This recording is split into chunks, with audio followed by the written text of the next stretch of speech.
ആദ്യമായി ഉപയോഗിക്കുന്നത് Paul T അനസ്റ്റസ് എന്ന സയന്റിസ്റ്റാണ്. ഗ്രീൻ കെമിസ്ട്രി എന്ന പദം ആദ്യമായി ഉപയോഗിച്ചതും ഏതാണ്? ഇത് ഒരു തവണ PSC ചോദിച്ചതാണ്. ഗ്രീൻ കെമിസ്ട്രി എന്ന പദം ആദ്യമായി ഉപയോഗിച്ച ശാസ്ത്രജ്ഞൻ ആര്? Answer Paul T Anastas. പിന്നെ ഗ്രീൻ കെമിസ്ട്രിയുടെ പിതാവ് ആരെന്ന് ചോദിക്കാം. അങ്ങനെ ചോദിച്ചാലും പോൾ ടി അനസ്റ്റസ് തന്നെയാണ്. ഗ്രീൻ കെമിസ്ട്രിയുടെ പിതാവ് എന്നറിയപ്പെടുന്നതും പോൾ ടി അനസ്റ്റസ് ആണ്. Paul T അനസ്റ്റസ്.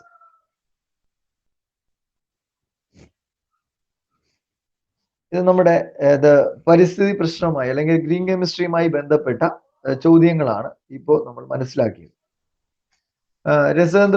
രസതന്ത്ര നിത്യജീവിതവുമായി ബന്ധപ്പെട്ട് ചോദിച്ച മറ്റൊരു ക്വസ്റ്റ്യൻ ആണ്, കണ്ണാടി നിർമ്മിക്കാൻ ഉപയോഗിക്കുന്ന അസംസ്കൃത വസ്തു ഏത്? 2012 ഒരു ചോദ്യമാണ്. കണ്ണാടി നിർമ്മിക്കാൻ ഉപയോഗിക്കുന്ന അസംസ്കൃത വസ്തു ഏത്? ഇത് ആൻസർ മണൽ. മണലാണ് കണ്ണാടി നിർമ്മിക്കാൻ വേണ്ടി ഉപയോഗിക്കുന്ന അസംസ്കൃത വസ്തു. അത് മറ്റൊരു രൂപത്തിൽ PSC ചോദിച്ചിട്ടുണ്ട്. കണ്ണാടിയിലെ പ്രധാന ഘടകം ഏത്? കണ്ണാടിയിൽ പൊതുവായിട്ട് അടങ്ങിയിട്ടുള്ള ഘടകം ഏത് എന്ന് ചോദിച്ചിട്ടുണ്ട്. അവിടെ ഓപ്ഷനിൽ മണലില്ലായിരുന്നു, പകരം സിലിക്കയാണ് തന്നിട്ടുള്ളത്. സിലിക്ക എന്നാൽ മണലാണ്, SiO2. അപ്പോൾ ഗ്ലാസിന്റെ നിർമ്മാണത്തിന് ഉപയോഗിക്കുന്ന പ്രധാന അസംസ്കൃത വസ്തു എന്ന് ചോദിക്കുക, അല്ലെങ്കിൽ കണ്ണാടി നിർമ്മിക്കാൻ ഉപയോഗിക്കുന്ന അസംസ്കൃത വസ്തു, ഇങ്ങനെ രണ്ട് രൂപത്തിൽ PSC ചോദിച്ചിട്ടുണ്ട്. അത് രണ്ട് ഓപ്ഷൻ ആയിരുന്നു. ഒന്നിൽ മണല് എന്നായിരുന്നു, മറ്റൊന്നിൽ സിലിക്ക എന്നുമായിരുന്നു. രണ്ടും ഒന്നാണ്. ആൻസർ അങ്ങനെയാണ്, മണൽ അല്ലെങ്കിൽ സിലിക്കയാണ്. നമ്മുടെ നിത്യജീവിതത്തിൽ ഉപയോഗിക്കുന്ന പ്രധാനപ്പെട്ട ഗ്ലാസുകളെ ഒന്ന് പരിചയപ്പെടാം. അതുമായി ബന്ധപ്പെട്ട് PSC ചോദ്യങ്ങൾ ചോദിച്ചിട്ടുണ്ട്. പ്രതീക്ഷിക്കുന്ന ചോദ്യങ്ങൾ ഉൾപ്പെടെ നമുക്കൊന്ന് ചർച്ച ചെയ്യാം. നമ്മൾ പ്രധാനമായിട്ട് കണ്ടിട്ടുള്ള വിവിധ തരത്തിലുള്ള ഗ്ലാസുകളുണ്ട്. Soda glass, hard glass, borosilicate glass, flint glass, ഇങ്ങനെയെല്ലാം വിവിധ പേരുകളിൽ അറിയപ്പെടുന്ന വ്യത്യസ്ത ഉപയോഗങ്ങൾക്ക് എടുക്കുന്ന ഗ്ലാസുകളുണ്ട്. അപ്പോൾ അതിൽ നമുക്ക് പ്രധാനപ്പെട്ട ചിലതിനെ ഒന്ന് പരിചയപ്പെടാം.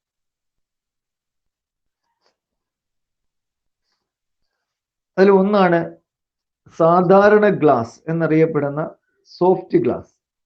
സാധാരണ ഗ്ലാസ് എന്ന് പറയുന്നത് സോഡ ഗ്ലാസിനെയാണ്.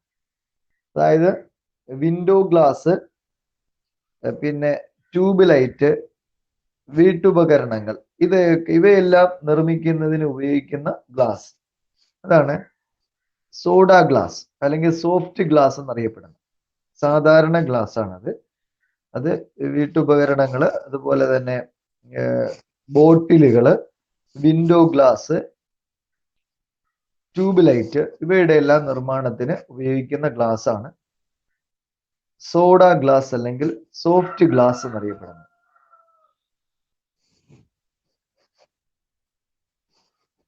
ഈ ഗ്ലാസ് എന്ന് പറയുമ്പോൾ ഗ്ലാസ് പൊതുവെ ഖരവസ്തുവായിട്ടാണ് നമ്മൾ മനസ്സിലാക്കുന്നത്. ഖരവസ്തുവാണ്. എന്നാൽ ഇതിന് ഒരു അപരനാമമുണ്ട് ഗ്ലാസിന്. അത് വേറൊന്നുമല്ല, ഗ്ലാസിന്റെ സ്വഭാവത്തെ അടിസ്ഥാനപ്പെടുത്തിയാണ് അപരനാമം വരുന്നത്. അതിന് ഗ്ലാസ് പ്രത്യേകിച്ച് ഞാനിപ്പോൾ വിൻഡോ ഗ്ലാസിന്റെ കാര്യം പറഞ്ഞു. അല്ലെങ്കിൽ വിൻഡോ ഗ്ലാസ് നിർമ്മിക്കുന്നത് സോഡ ഗ്ലാസ് അല്ലെങ്കിൽ സോഫ്റ്റ് ഗ്ലാസ് കൊണ്ടാണെന്ന് പറഞ്ഞു. ഈ വിൻഡോ ഗ്ലാസ് നമ്മൾ വളരെ പഴക്കം ചെന്ന വിൻഡോ ഗ്ലാസ്, അതായത് വളരെ പഴക്കം ചെന്നൊരു വീടിന്റെ വിൻഡോ ഗ്ലാസ് നമ്മൾ പരിശോധിച്ചാൽ അതിന്റെ മുകൾ ഭാഗത്തെക്കാളും അതിന്റെ താഴ്ഭാഗം കട്ടി കൂടുതലായിട്ട് കാണാൻ കഴിയും. വിൻഡോ ഗ്ലാസിന്റെ മുകൾ ഭാഗത്ത് കട്ടി കുറവും അതിന്റെ താഴ്ഭാഗത്തായിട്ട് കട്ടി കൂടുതലായി കാണുന്ന ഒരു പ്രത്യേകത കാണാൻ കഴിയും.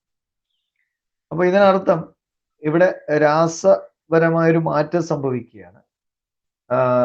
ഒരു മാറ്റം മറ്റൊന്നുമല്ല, ഗ്ലാസ്സിലെ തന്മാത്രകള് മുകൾ ഭാഗത്ത് നിന്നും താഴേക്ക് ഒഴുകുന്ന ഒരു പ്രതിഭാസമാണ് സംഭവിച്ചത്.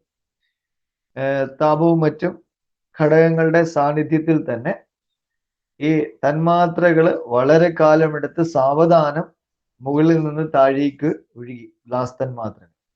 ആ ഒഴുക്ക് കാരണമാണ് ആ ഗ്ലാസിന്റെ മുകൾ ഭാഗം കട്ടി കുറയുകയും താഴ്ഭാഗം കട്ടി കൂടുകയും ചെയ്യുന്നത്. അതുകൊണ്ട് ഇതിനെ സൂപ്പർ കൂൾഡ് ലിക്വിഡ് എന്ന് പറയാറുണ്ട്. സ്യൂഡോ സോളിഡ് രണ്ട് പേരിൽ അറിയപ്പെടുന്നത് ഗ്ലാസിനെ. സ്യൂഡോ സോളിഡ് കപടമാണ് എന്ന് ഉദ്ദേശിക്കുന്ന സ്യൂഡോ സോളിഡ് എന്നും സൂപ്പർ കൂൾഡ് ലിക്വിഡ് എന്നും ഗ്ലാസിനെ അറിയപ്പെടുന്നു. സൂപ്പർ കൂൾഡ് ലിക്വിഡ്, മറ്റൊരു പേര് pseudo solid. Pseudo solid, false solid അല്ലെങ്കിൽ സ്യൂഡോ സോളിഡ്. ഇത് ഗ്ലാസിന്റെ വ്യത്യസ്ത പേരുകളായിട്ട് മനസ്സിലാക്കാം. ഇനി ജലത്തിൽ ലയിക്കുന്ന ഗ്ലാസ് ഉണ്ട്. ജലത്തിൽ ലയിക്കുന്ന ഗ്ലാസ് ആണ് വാട്ടർ ഗ്ലാസ് എന്നറിയപ്പെടുന്നത്. ജലത്തിൽ ലയിക്കുന്ന ഗ്ലാസ് അത് വാട്ടർ ഗ്ലാസ് ആണ്. വാട്ടർ ഗ്ലാസ് ആണ് ജലത്തിൽ ലയിക്കുന്നതായിട്ട് മനസ്സിലാക്കുന്നത്.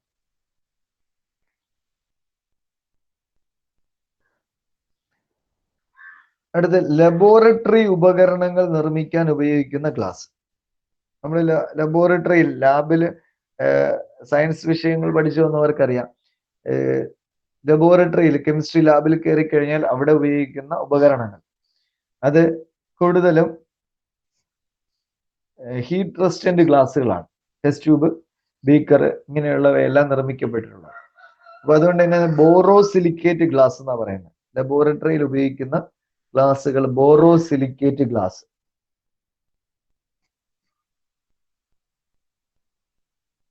ബോറോസിലിക്കേറ്റ് ഗ്ലാസ് ആണ് ലബോറട്ടറിയിൽ ഉപയോഗിക്കുന്നത്.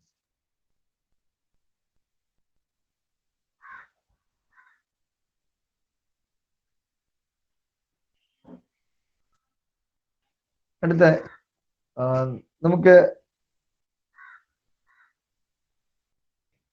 Hard boiling test tube, glass test ട്യൂബുകളുണ്ട്, ബീക്കറുകളുണ്ട്. നമ്മൾ ഇപ്പോൾ ലബോറട്ടറി ഗ്ലാസ് പരിചയപ്പെടുമ്പോൾ കൂടെ മനസ്സിലാക്കാനുള്ള മറ്റൊന്നാണ് ഹാർഡ് ഗ്ലാസ് എന്നറിയപ്പെടുന്ന ഇത്, അല്ലെങ്കിൽ ഹാർഡ് ബോയിലിംഗ് ഗ്ലാസ് ടെസ്റ്റ് ട്യൂബുകളുണ്ട്. ബോയിലിംഗ് ട്യൂബ് എന്ന് പറഞ്ഞുകൊണ്ട് ഒരു ഉപകരണം ലാബിൽ ഉപയോഗിക്കുന്നുണ്ട്. Boiling tube. ഈ ബോയിലിംഗ് ട്യൂബ് നിർമ്മിച്ചിരിക്കുന്നത് ബോറോസിലിക്കേറ്റ് കൊണ്ടല്ല, പകരം ഹാർഡ് ഗ്ലാസ് കൊണ്ടാണ്. അതിനെ പൊട്ടാഷ് ഗ്ലാസ് എന്നും അറിയപ്പെടുന്നു. ഇപ്പോ ബോയിലിംഗ് ഗ്ലാസ് ട്യൂബുകൾ നിർമ്മിച്ചിരിക്കുന്ന ഗ്ലാസ് പൊട്ടാഷ് ഗ്ലാസ് ആണ്. പൊട്ടാഷ് ഗ്ലാസ് അല്ലെങ്കിൽ ഹാർഡ് ഗ്ലാസ്. സാധാ ടെസ്റ്റ് ട്യൂബുകളാണ് ബോറോസിലിക്കേറ്റ് ഗ്ലാസ് കൊണ്ട് നിർമ്മിച്ചിരിക്കുന്നത്. എന്നാൽ ബോയിലിംഗ് ട്യൂബുകൾ എന്നറിയപ്പെടുന്ന ഗ്ലാസ് അല്ലെങ്കിൽ ലബോറട്ടറി ഉപകരണങ്ങളുണ്ട്. അവ നിർമ്മിച്ചിരിക്കുന്നത് പൊട്ടാഷ് ഗ്ലാസ് അല്ലെങ്കിൽ ഹാർഡ് ഗ്ലാസ് കൊണ്ടാണ്. പൊട്ടാഷ് ഗ്ലാസ് എന്നും പറയും, ഹാർഡ് ഗ്ലാസ് എന്നും പറയും.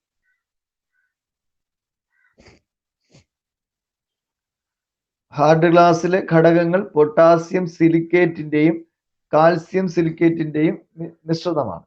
പൊട്ടാസ്യം സിലിക്കേറ്റിന്റെയും കാൽസ്യം സിലിക്കേറ്റിന്റെയും മിശ്രിതമാണ് ഹാർഡ് ഗ്ലാസ് എന്നറിയപ്പെടുന്നത്.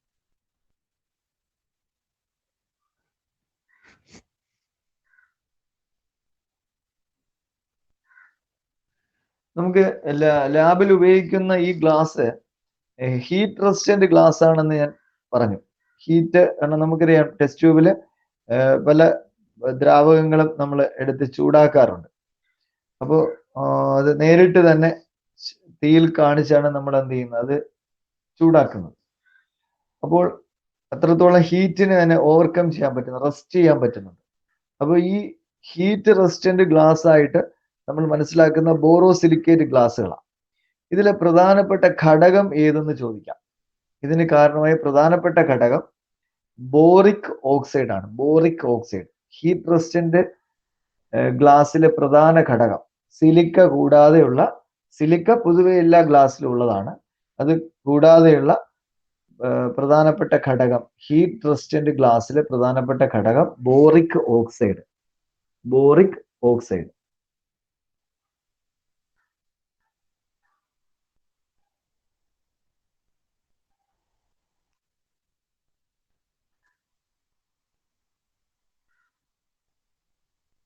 ഒരു തവണ PSC ചോദിച്ചതാണ് ലബോറട്ടറി ഉപകരണങ്ങൾ നിർമ്മിക്കാൻ ഉപയോഗിക്കുന്ന ഗ്ലാസ് ഏത് എന്ന് ചോദിച്ചു.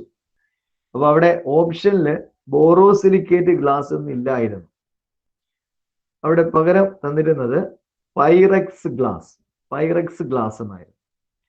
ഇവിടെ വേറൊന്നുമല്ല, ബോറോസിലിക്കേറ്റ് ഗ്ലാസിന് മറ്റൊരു പേര് കൂടെ ഉണ്ട്, പൈറക്സ് ഗ്ലാസ് എന്നും പറയാറുണ്ട്. Pyrex glass.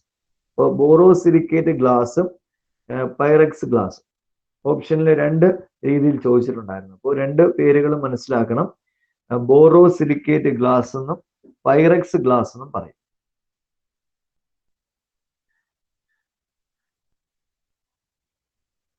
തെർമോമീറ്റർ നിർമ്മിക്കാൻ ഉപയോഗിക്കുന്ന ഗ്ലാസ് ഏതെന്ന് ചോദിക്കാം.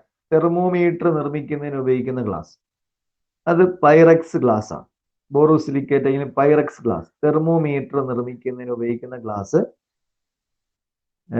Pyrex glass.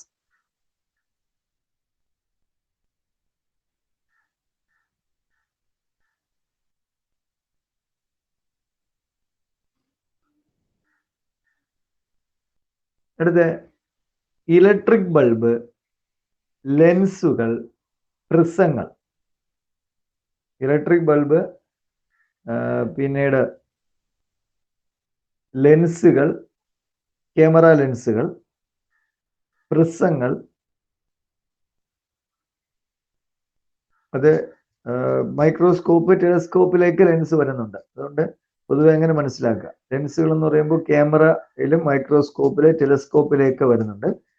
അതോടൊപ്പം പ്രിസങ്ങൾ, ഇലക്ട്രിക് ബൾബ് ഇവയുടെ നിർമ്മാണത്തിന് ഉപയോഗിക്കുന്ന ഗ്ലാസ് എന്ന് ചോദിക്കാം. Answer flint glass. Flint glass.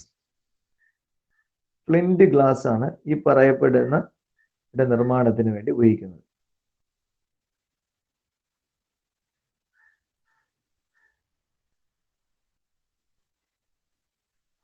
Flint glass.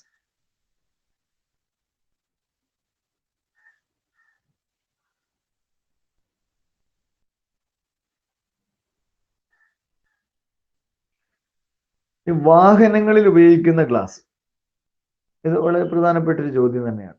വാഹനങ്ങളിൽ ഉപയോഗിക്കുന്ന ഗ്ലാസ് സേഫ്റ്റി ഗ്ലാസ് എന്നാ പറയുന്നത്. വാഹനങ്ങളിൽ ഉപയോഗിക്കുന്ന glass safety glass. Safety glass. രണ്ട് ഗ്ലാസ് പ്ലേറ്റുകൾക്കിടയിൽ ഒരു പ്ലാസ്റ്റിക് ഒട്ടിച്ചിരിക്കും. അത് നമുക്കറിയാം, ചിതറി പോകാതിരിക്കാൻ വേണ്ടിയാണ് അങ്ങനെ ചെയ്യുന്നത്. അതാണ് സേഫ്റ്റി ഗ്ലാസ് എന്ന് പറയുന്നത്. രണ്ട് ഗ്ലാസ് ഷീറ്റുകൾക്കിടയിലായിട്ടാണ് ഒരു പ്ലാസ്റ്റിക് ഷീറ്റ് ചേർത്ത് ഒട്ടിച്ചാണ് സേഫ്റ്റി ഗ്ലാസ് നിർമ്മിക്കുന്നത്. വാഹനങ്ങളിൽ ഉപയോഗിക്കുന്ന glass safety glass.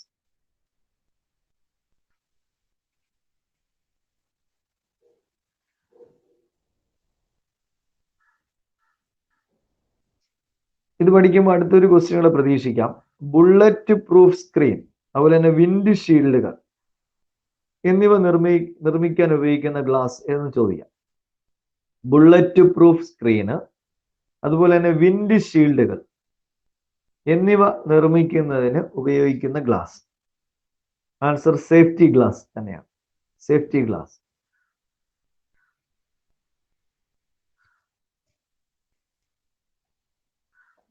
Safety glass.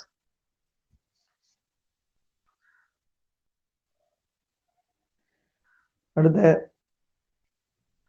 ആസിഡുകളും ആൽക്കലികളും സൂക്ഷിക്കുന്നതിന് ഉപയോഗിക്കുന്ന ബോട്ടിലുകൾ നിർമ്മിക്കുന്ന ഗ്ലാസ്. ആസിഡുകളും ആൽക്കലികളും മറ്റും സൂക്ഷിക്കുന്നതിന് ഉപയോഗിക്കുന്ന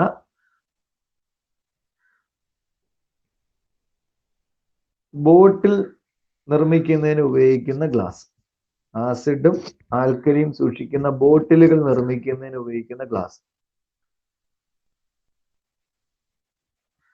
ജീന ഗ്ലാസ്. അതിന് ജീന ഗ്ലാസ് എന്നാ പറയുന്നത്. ജീന ഗ്ലാസ്. ജീന ഗ്ലാസ്.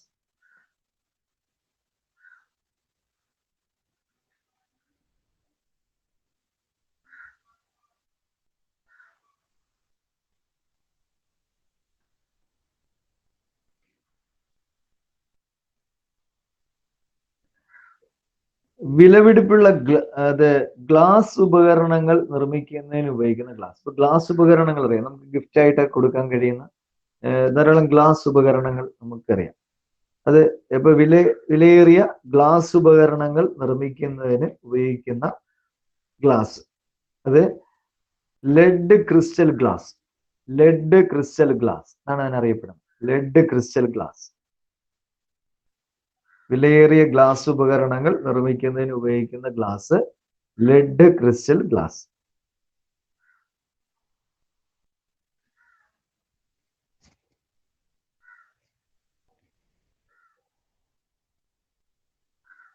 അടുത്ത് അൾട്രാ വയലറ്റ് ലാമ്പുകളിൽ ഉപയോഗിക്കുന്ന ബൾബ് നിർമ്മിക്കുന്ന ഗ്ലാസ്.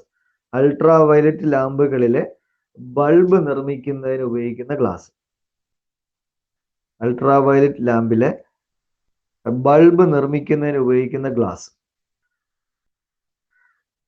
അൾട്രാ വയലറ്റ് ലാമ്പിലെ ബൾബ് നിർമ്മിക്കുന്നതിന് ഉപയോഗിക്കുന്ന ഗ്ലാസ് ക്യോട്സ് ഗ്ലാസ്. ക്യോട്സ് ഗ്ലാസ് എന്നാ പറയുന്നത്. ക്യോട്സ് glass.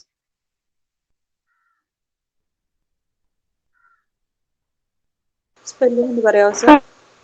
ക്യോട്സ് QUARTZ. QUARTZ. ക്യോട്സ് glass. ക്യോട്സ് glass.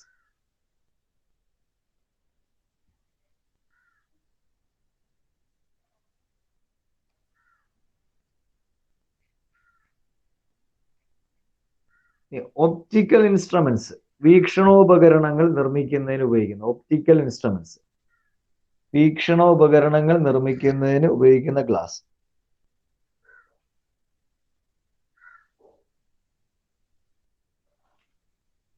അത് crown glass. Crown glass. Crown glass. Optical instruments നിർമ്മിക്കുന്നതിന് ഉപയോഗിക്കുന്ന ഗ്ലാസ് ക്രൗൺ ഗ്ലാസ്.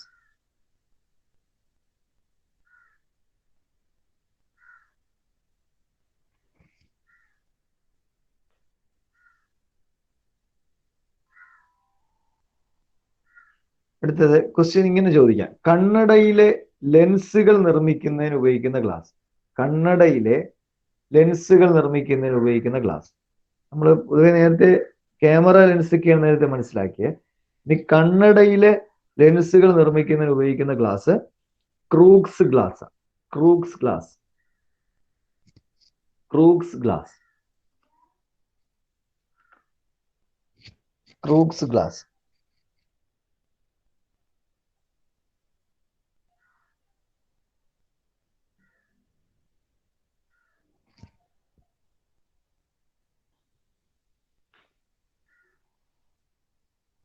നമുക്കിനി ഈ വിവിധ തരത്തിലുള്ള ഗ്ലാസുകളോടൊപ്പം തന്നെ ഗ്ലാസുകൾക്ക് നിറം ഉണ്ട് എന്ന് നമുക്കറിയാം. പലതരത്തിലുള്ള വർണ്ണങ്ങളാണ് ഗ്ലാസുകൾക്ക് കൊടുത്തു വരുന്നത്. ഒരു തവണ PSC ചോദിച്ചതാണ് ഗ്ലാസിന് പച്ച നിറം കൊടുക്കുന്ന മൂലകം ഏത് എന്നുള്ളത്. ഗ്ലാസിന് പച്ച നിറം കൊടുക്കുന്ന മൂലകം ഏത്? അത് ക്രോമിയമാണ്. ക്രോമിയമാണ് ആൻസർ വരുന്നത്. ഗ്ലാസിന് പച്ച നിറം കൊടുക്കുന്ന മൂലകം ക്രോമിയം. ഇവിടെ നമ്മൾ ആവർത്തന പട്ടിക പഠിച്ച സമയത്ത് അവിടെ ഒരു സംക്രമണ മൂലകങ്ങളെ കുറിച്ച് നമ്മൾ പഠിച്ചു. ഡി ബ്ലോക്ക് മൂലകങ്ങൾ, അതായത് ഗ്രൂപ്പ് 3 മുതൽ 12 വരെയുള്ള മൂലകങ്ങൾ. അത്രയാണ് സംക്രമണ മൂലകങ്ങൾ എന്ന് പറയുന്നത്. അവയുടെ സംയുക്തങ്ങളാണ് പൊതുവെ നിറമുള്ള സംയുക്തങ്ങളെ ഉൽപ്പാദിപ്പിക്കുന്നത്. ആ സംക്രമണ മൂലകങ്ങളെല്ലാം നിറമുള്ള സംയുക്തങ്ങളെ ഉൽപ്പാദിപ്പിക്കാറുണ്ട്. ആ സംയുക്തങ്ങളെ ഉപയോഗപ്പെടുത്തിയാണ് ഗ്ലാസിന് നിറം നൽകുന്നത്. അപ്പൊ അതില് ഒരു കളർ മാത്രം എടുത്താ ചോദിച്ചത് പച്ച നിറം കൊടുക്കുന്ന മൂലകം ഏത് എന്ന് ചോദിച്ചു. അപ്പൊ നമുക്ക് ബാക്കിയുള്ള നിറങ്ങളെല്ലാം മനസ്സിലാക്കാനുണ്ട് അതിന്റെ അടിസ്ഥാനത്തിൽ. അപ്പോൾ അത് ക്രോമിയമാണ്. ഇനി മഞ്ഞ നിറം നൽകുന്നതിന്, ഗ്ലാസിന് മഞ്ഞ നിറം നൽകുന്നതിന് ഉപയോഗിക്കുന്നത് ചോദിച്ചാൽ ഫെറിക് അയൺ ആണ് ആൻസർ. ഗ്ലാസിന് മഞ്ഞ നിറം നൽകുന്ന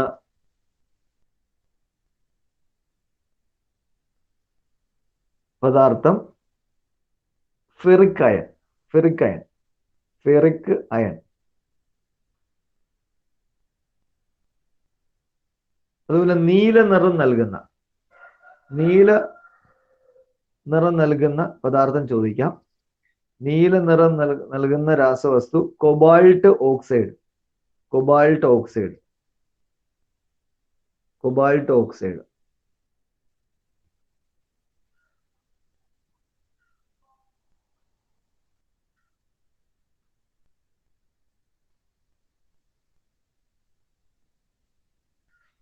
ഞാൻ നേരത്തെ പച്ച നിറം പറഞ്ഞു. പച്ച നിറത്തിന്റെ എലമെന്റ് പറഞ്ഞു. അത് മൂലകം എന്ന് ചോദിച്ചാൽ ക്രോമിയമാണ്.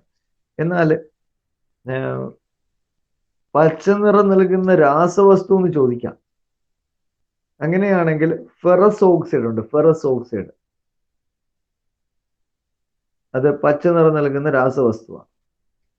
അപ്പോൾ ചോദ്യം മനസ്സിലാക്കി വേണം ആൻസർ ചെയ്യാനുള്ള. പച്ച നിറം നൽകുന്ന മൂലകമായിരുന്നു PSC ചോദിച്ചിട്ടുള്ളത് 2011. അത് ക്രോമിയമാണ്. ഇന്ന് പച്ച നിറം നൽകുന്ന ഒരു രാസവസ്തു ഉണ്ട്. അത് ഫെറസ് ഓക്സൈഡ് ആണ്.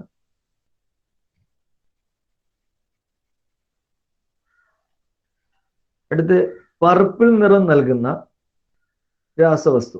ഗ്ലാസിന് പർപ്പിൾ നിറം നൽകുന്ന രാസവസ്തു manganese dioxide. Manganese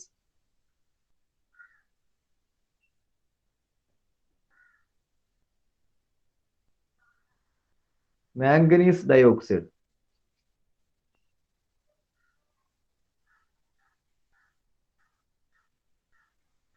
manganese dioxide. അടുത്ത് ചുവപ്പ് നിറം നൽകുന്ന രാസവസ്തു. രണ്ടെണ്ണമുണ്ട്. ഒന്ന് കുപ്രിക് ഓക്സൈഡ്. കുപ്രിക് ഓക്സൈഡ് ചുവപ്പ് നിറം നൽകുന്ന രണ്ട് രാസവസ്തുക്കളുണ്ട് മനസ്സിലാക്കാൻ. ഒന്ന് കുപ്രിക് ഓക്സൈഡ്, രണ്ട് nickel oxide. Cupric oxide, nickel oxide.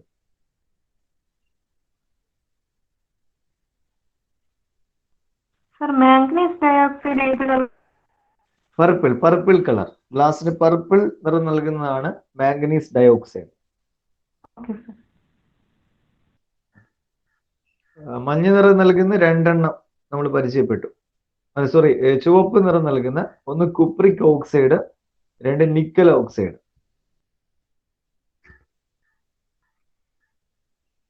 അടുത്തതായിട്ട് മഞ്ഞ നിറം നൽകുന്ന നമ്മൾ നേരത്തെ ഫെറിക് അയൺ പരിചയപ്പെട്ടു.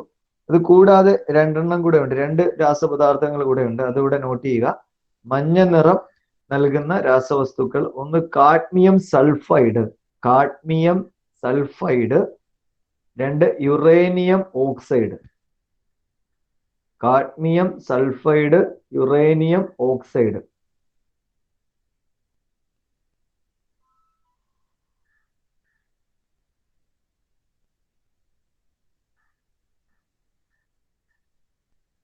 Cadmium sulphide, uranium oxide.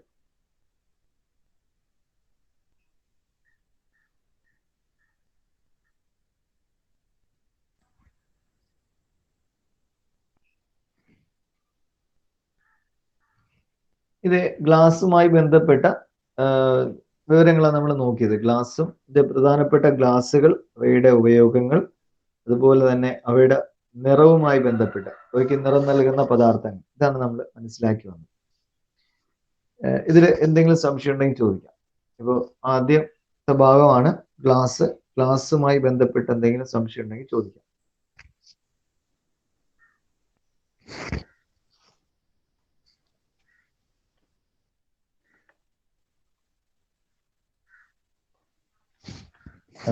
UV ചോദിച്ചത്, UV പ്രൊട്ടക്ഷൻ പ്രൊവൈഡിങ് ഗ്ലാസ് സാധാരണയായിട്ട് ക്യോട്സ് ഗ്ലാസ് ആണ് യൂസ് ചെയ്യുന്നത്. നേരത്തെ പറഞ്ഞ തന്നെ ക്യോട്സ് ഗ്ലാസ് UV പ്രൊട്ടക്ഷൻ ഗ്ലാസ് ആയിട്ട് ഉപയോഗിക്കപ്പെടുന്നതിൽ. പിന്നെ സിലിക്ക ഗ്ലാസ് എന്ന് മറ്റൊരു ഗ്ലാസ് ഉപയോഗിക്കുന്നുണ്ട്. Silica glass. Sir, soft glass ആയിട്ട് ഉപയോഗിക്കുന്നത് എന്താ പറഞ്ഞേ? Soft soda glass. Soda glass ആണ് സോഫ്റ്റ് ഗ്ലാസ്. പെട്ടെന്ന് നമ്മുടെ അത് വീട്ടുപകരണങ്ങളൊക്കെ ഉപയോഗിക്കുന്നതൊക്കെ സോഡ ഗ്ലാസ്സാണ്. ഇപ്പോൾ ദർപ്പണങ്ങള്, അതുപോലെ ജനൽപ്പാളികൾ, ഇങ്ങനെയുള്ളവയെല്ലാം നിർമ്മിക്കുന്നത് ഇത് എല്ലാം സോഡ ഗ്ലാസ് അല്ലെങ്കിൽ സോഫ്റ്റ് ഗ്ലാസ് ആണ്. വളരെ പെട്ടെന്ന് പൊട്ടിപ്പോകുന്ന ഗ്ലാസ് ആണ്. സർ, കണ്ണടിയിലെ ലെൻസ് നിർമ്മിക്കാൻ ഉപയോഗിക്കുന്നതോ? അതെ, കണ്ണടയിൽ ലെൻസ് നിർമ്മിക്കുന്നതിന് ഉപയോഗിക്കുന്ന Crookes glass, CROOKE', Crookes glass. Crookes glass.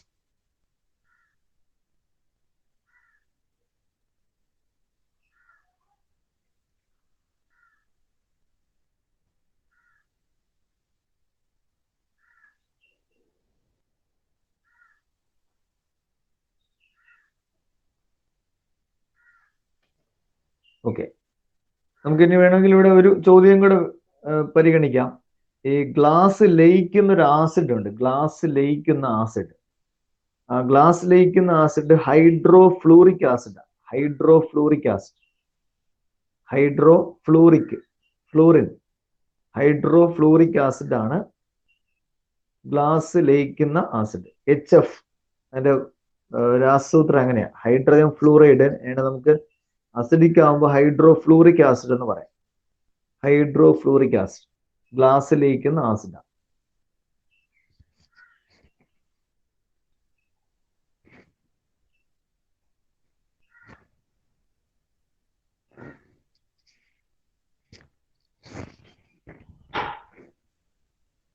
Okay, അപ്പൊ നമുക്കിനി അടുത്ത ഭാഗത്തേക്ക് പോവാം. അത് നമ്മുടെ നിത്യജീവിതവുമായി ബന്ധപ്പെട്ട് അതുള്ളത് തന്നെയാണ്. അറിയാം, പ്രധാനപ്പെട്ട ഒന്നാണ് സോപ്പ് എന്ന് പറയുന്നത്. അപ്പോൾ ഈ സോപ്പുമായി ബന്ധപ്പെട്ട് ചോദ്യങ്ങൾ PSC ചോദിച്ചിട്ടുണ്ട്. അപ്പോൾ എന്തൊക്കെയാണ് അത് എന്ന് നമുക്ക് പരിശോധിക്കാം. രാസപരമായി സോപ്പ് എന്താണ്, അതൊന്ന് മനസ്സിലാക്കുക. എന്തെല്ലാമാണ് രാസപരമായിട്ട് സോപ്പ് എന്ന് പറയുന്നത്, എന്തെല്ലാം ചേരുമ്പോഴാണ് സോപ്പ് ഉണ്ടാകുന്നത്. നമുക്കറിയാം, സോപ്പിൽ പ്രധാനമായിട്ട് 2 ഘടകങ്ങളാണ് വേണ്ടത്. ഒന്ന്, നമുക്ക് ഏതെങ്കിലും ഒരു എണ്ണ, സസ്യ എണ്ണ ഏതെങ്കിലും ഒന്നുണ്ടാകണം. 2, കാസ്റ്റിക് സോഡ അല്ലെങ്കിൽ കാസ്റ്റിക് പൊട്ടാഷ്. നമ്മൾ മനസ്സിലാക്കിയതാണത്. കാസ്റ്റിക് സോഡ എന്ന് പറയുന്നത് സോഡിയം ഹൈഡ്രോക്സൈഡിനെയാണ്. കാസ്റ്റിക് പൊട്ടാഷ് എന്ന് പറയുന്നത് പൊട്ടാസ്യം ഹൈഡ്രോക്സൈഡിനെയാണ്. ഈ പറയപ്പെട്ട 2-ൽ ഏതെങ്കിലും ഒന്നിൽ വേണം നമുക്ക് ഇത് സോപ്പ് ഉണ്ടാക്കാൻ. അപ്പോൾ ഒന്ന് ഓയില്, മറ്റൊന്ന് ഈ സോഡിയം ഹൈഡ്രോക്സൈഡ് അല്ലെങ്കിൽ പൊട്ടാസ്യം ഹൈഡ്രോക്സൈഡ്. ഇത് കൂടാതെ വേറെയും ഉണ്ട്, നമുക്ക് വഴിയെ പരിചയപ്പെടാം. അപ്പോൾ പ്രധാനമായി ഇത് 2ആണ് സാധാരണ സോപ്പ് നിർമ്മിക്കുന്നതിന് ഉപയോഗിക്കുന്ന 2 ഘടകങ്ങൾ. ഇതിന്റെ പ്രത്യേകത, ഒന്ന് സോഡിയം ഹൈഡ്രോക്സൈഡ് ആയിരുന്നാലും പൊട്ടാസ്യം ഹൈഡ്രോക്സൈഡ് ആയിരുന്നാലും ആൽക്കലിയാണ്, ആൽക്കലി സ്വഭാവമുള്ളവയാണ്. രണ്ടാമത് എണ്ണ എന്നുള്ളതിൽ ആസിഡാണ് അടങ്ങിയിട്ടുള്ള, ഫാറ്റി ആസിഡാണ്. അത് സ്റ്റിയറിക് ആസിഡ് എന്ന് പറയും, സ്റ്റിയറിക് ആസിഡ്. അതുപോലെ തന്നെ പാമിറ്റിക് ആസിഡ്, ഒലീക് ആസിഡ് എന്നൊക്കെ പറഞ്ഞ് വരുന്ന ഫാറ്റി ആസിഡുകളാണ് ഇതിനകത്ത് വരുന്നത്. അപ്പോൾ ഓയിലിൽ അടങ്ങിയിട്ടുള്ളത് ആസിഡാണ്. അതുപോലെ തന്നെ അതിനകത്ത് ചേർക്കുന്ന മറ്റൊരു ഘടകം ആൽക്കലിയാണ്. ഇത് രണ്ടും ചേർന്നുണ്ടാകുന്ന അതാണ് സോപ്പ്. അതായത് ആസിഡും ആൽക്കലിയും തമ്മിൽ ചേരുമ്പോൾ ഉണ്ടാകുന്ന നമുക്കറിയാം ലവണമാണ് എന്നറിയാം, ലവണം. ശരിക്കും രാസപരമായി സോപ്പ് എന്താണെന്ന് ചോദിച്ചാൽ സോഡിയം അല്ലെങ്കിൽ പൊട്ടാസ്യത്തിന്റെ അത് ലവണമാണ് ശരിക്കും രാസപരമായിട്ട് സോപ്പ് എന്ന് പറയുന്നത്. എണ്ണയോ കൊഴുപ്പോ ഒരു ആൽക്കലിയുമായി പ്രവർത്തിച്ചുണ്ടാകുന്ന ലവണം, മലയാളത്തിൽ അങ്ങനെ നമുക്ക് പറയാം. എണ്ണയോ കൊഴുപ്പോ ഒരു ആൽക്കലിയുമായി പ്രവർത്തിച്ചുണ്ടാകുന്ന ലവണമാണ് സോപ്പ്. അതാണ് ശരിക്കും സോപ്പിന്റെ ഒരു നിർവചനം നമ്മൾ മനസ്സിലാക്കേണ്ടത്. ഇനി വിവിധ തരത്തിലുള്ള സോപ്പുകളുണ്ട്.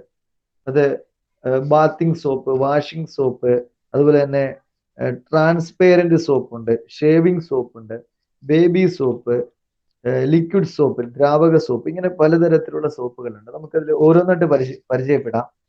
ഇപ്പോ ബാത്തിങ് സോപ്പ് എന്ന് പറയുന്ന സോപ്പുണ്ട്. അതായത് നമ്മൾ കുളിക്കുന്നതിന് ഉപയോഗിക്കുന്ന സോപ്പ്.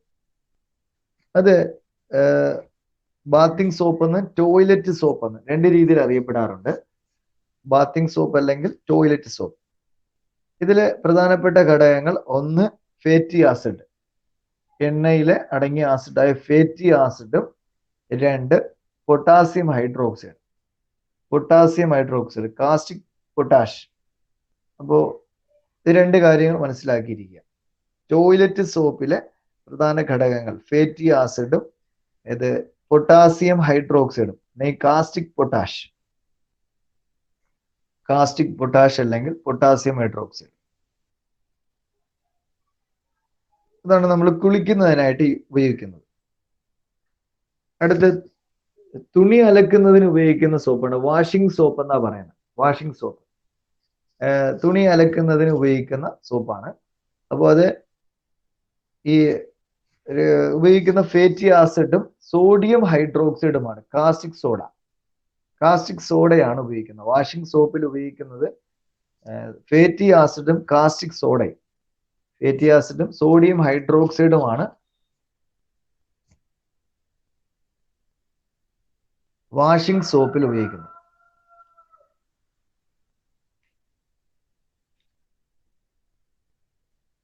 ഇതിൽ തന്നെ നമുക്ക് അറിയാം സുതാര്യ സോപ്പ് എന്നൊരു വിഭാഗമുണ്ട്. സുതാര്യ സോപ്പ്, ട്രാൻസ്പെറന്റ് സോപ്പ്. ഈ ട്രാൻസ്പെറന്റ് സോപ്പ് നിർമ്മിക്കുന്നതിന് ഉപയോഗിക്കുന്നത് ഈ പറഞ്ഞത് കൂടാതെ തന്നെ എഥനോളും ആവണക്കെണ്ണയും, എണ്ണയ്ക്ക് ഉപയോഗിക്കുന്നത് ആവണക്കെണ്ണ, കാസ്റ്റർ ഓയിലാണ് ഉപയോഗിക്കുന്നത്. ആവണക്കെണ്ണയും ഈഥയിൽ ആൽക്കഹോളും ആവണക്കെണ്ണയും ചേർത്ത് നിർമ്മിക്കുന്ന സോപ്പാണ് ട്രാൻസ്പെറന്റ് സോപ്പ്. പിയേഴ്സ് പോലുള്ള ട്രാൻസ്പെറന്റ് സോപ്പ്. ട്രാൻസ്പെറന്റ് സോപ്പ് അറിയാം, പെട്ടെന്ന് അലിഞ്ഞു പോകുന്നതാണത്.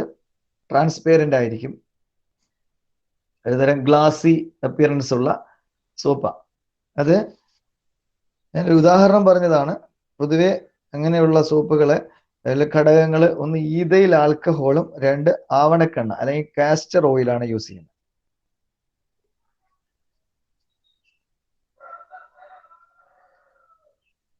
അടുത്ത ഷേവിംഗ് സോപ്പ് ഉണ്ട്. ഷേവിംഗ് സോപ്പ് ഗ്ലിസറോളും റോസിൻ ഗമ്മും ചേർത്ത മിശ്രിതമാണ് shaving soap. Glycerol, Rosin gum, ഈ രണ്ടിന്റെയും കൂടിച്ചേരലാണ് ഷേവിംഗ് സോപ്പായിട്ട് മനസ്സിലാക്കേണ്ടത്.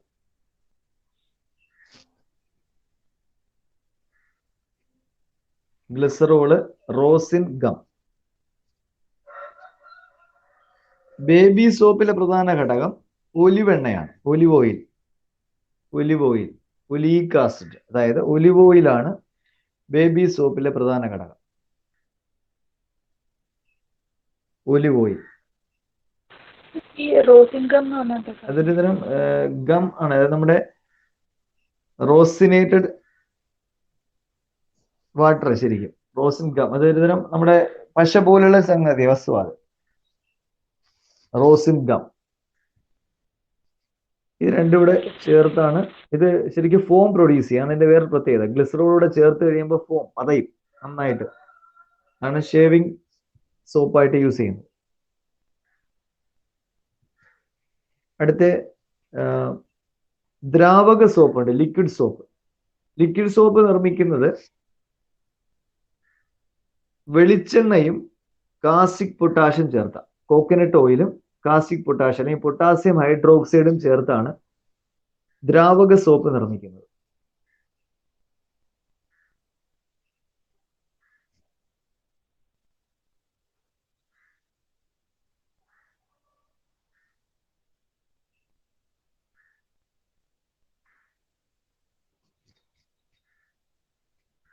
അപ്പോൾ പ്രധാനപ്പെട്ട സോപ്പുകളാണ് നമ്മൾ പരിചയപ്പെട്ടത്.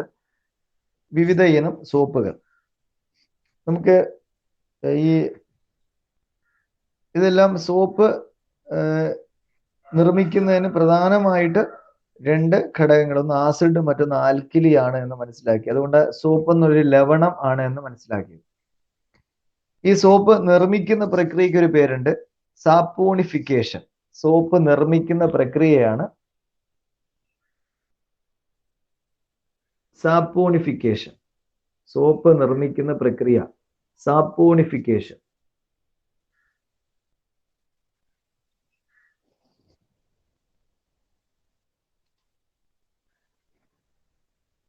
അടുത്ത സോപ്പ് നിർമ്മാണത്തില് സോപ്പിനെ ഗ്ലിസറിൽ എന്ന് പറഞ്ഞാൽ നമുക്കറിയാം ഗ്ലിസറോൾ ഷേവിംഗ് സോപ്പിലൊക്കെ ഉപയോഗിക്കുന്നതാണ്.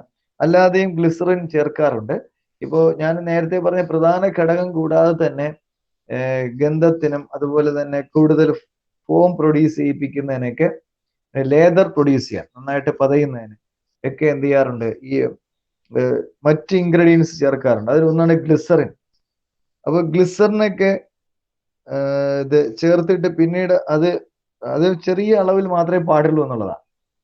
അപ്പോ ഈ സോപ്പ് സാപ്പോണിഫിക്കേഷൻ നടക്കുന്ന വേളയിൽ തന്നെ ഈ ഗ്ലിസറിൻ അധികമായി കഴിഞ്ഞാൽ അതിന്റെ സോപ്പി ടച്ച് നഷ്ടപ്പെടും.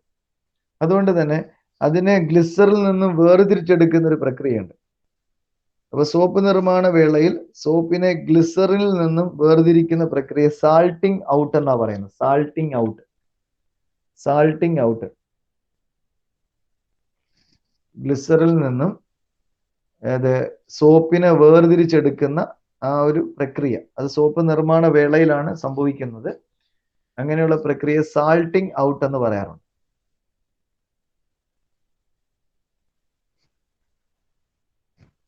അതുപോലെ സോപ്പ് നിർമ്മാണ വേളയിൽ ഈ സാൾട്ടിങ് ഔട്ടിങ്ങിന് വേണ്ടി ഉപയോഗിക്കുന്ന പദാർത്ഥം, സോപ്പ് നിർമ്മാണ വേളയിൽ സാൾട്ടിങ് ഔട്ടിന് വേണ്ടി ഉപയോഗിക്കുന്ന പദാർത്ഥം ഏതെന്ന് ചോദിക്കാം. അത് സോഡിയം ക്ലോറൈഡാണ്. സോഡിയം ക്ലോറൈഡ് എന്ന സാൾട്ട് ചേർക്കുന്നതുകൊണ്ട് അത് സാൾട്ടിങ് ഔട്ട്, അതിനെ വേർതിരിച്ചെടുക്കുന്നതിന് ഉപയോഗിക്കുന്ന സാൾട്ടിങ് ഔട്ട്. അപ്പൊ സാൾട്ടിങ് ഔട്ടിന് വേണ്ടി ഉപയോഗിക്കുന്ന പദാർത്ഥം സോഡിയം ക്ലോറൈഡാണ്.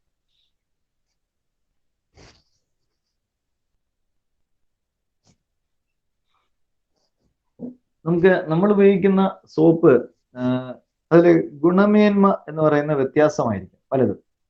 പല രീതിയിലുള്ള സോപ്പുകളാണ്, അതിന്റെ ക്വാളിറ്റിക്ക് വ്യത്യാസമുണ്ട്. അത് ആ ക്വാളിറ്റി നിർണ്ണയിക്കുന്നതിന് വേണ്ടി അല്ലെങ്കിൽ ഗുണനിലവാരം നിശ്ചയിക്കുന്നതിന് വേണ്ടി ഒരു യൂണിറ്റ് നമ്മൾ നോക്കാറുണ്ട്. അതാണ് TFM എന്ന് പറയുന്നത്, ടോട്ടൽ ഫാറ്റി മാറ്റർ. ഒരു സോപ്പിന്റെ ഗുണനിലവാരം നിശ്ചയിക്കുന്ന ഘടകമാണ് TFM. സോപ്പിന്റെ ഗുണനിലവാരം നിശ്ചയിക്കുന്ന ഘടകം TFM, ടോട്ടൽ ഫാറ്റി മാറ്റർ. ഒരു സോപ്പിലുള്ള തന്നെ ആകെ കൊഴുപ്പിന്റെ അളവാണ് ശരിക്കും ഈ ടോട്ടൽ ഫാറ്റി മാറ്റർ. സോപ്പിലെ ആകെ കൊഴുപ്പിന്റെ അളവ്, ഫേറ്റ് എത്ര മാത്രം ഉണ്ട് എന്നുള്ളതാണ് അവിടെ സൂചിപ്പിക്കുന്നത്. അതാണ് ടോട്ടൽ ഫാറ്റി മാറ്റർ കൊണ്ട് സൂചിപ്പിക്കുന്നത്. പിന്നെ നമുക്ക് സോപ്പ് നമുക്ക് first grade, second grade, third grade ഇങ്ങനെ അതിന്റെ ക്വാളിറ്റി അനുസരിച്ച് നിശ്ചയിക്കാറുണ്ട്. അപ്പോ ISI മാനദണ്ഡം അനുസരിച്ച് ഫസ്റ്റ് ഗ്രേഡ് സോപ്പിന് കൊടുത്തിരിക്കുന്ന TFM അത് ISI മാനദണ്ഡമാണ് 76% കൂടുതലാണ്. ISI മാനദണ്ഡം അനുസരിച്ച് ഫസ്റ്റ് ഗ്രേഡ് സോപ്പിനുണ്ടാകേണ്ട കുറഞ്ഞ TFM, അങ്ങനെ മനസ്സിലാക്കാം. ഫസ്റ്റ് ഗ്രേഡ് സോപ്പിനുണ്ടാകേണ്ട കുറഞ്ഞ TFM 76%. 76% മുകളിലായിരിക്കണം അതിലെ TFM എങ്കിൽ അത് ഫസ്റ്റ് ഗ്രേഡ് സോപ്പാണ്. അടുത്ത് സെക്കൻഡ് ഗ്രേഡ് തീരുമാനിക്കുന്നത് 70%. 70%-ത്തേക്കാൾ കുറയാൻ പാടില്ല TFM. Second grade toilet soap ഉണ്ടാകേണ്ട കുറഞ്ഞ TFM ആണ് 70%. തേർഡ് ഗ്രേഡിലേക്ക് വരുമ്പോൾ 60%. 60%-ത്തിൽ മുകളിൽ ആയിരിക്കണം, അല്ലെങ്കിൽ താഴേക്ക് പോകാൻ പാടില്ല TFM. അതാണ് തേർഡ് ഗ്രേഡ് സോപ്പായിട്ട് നിശ്ചയിക്കുന്നത്.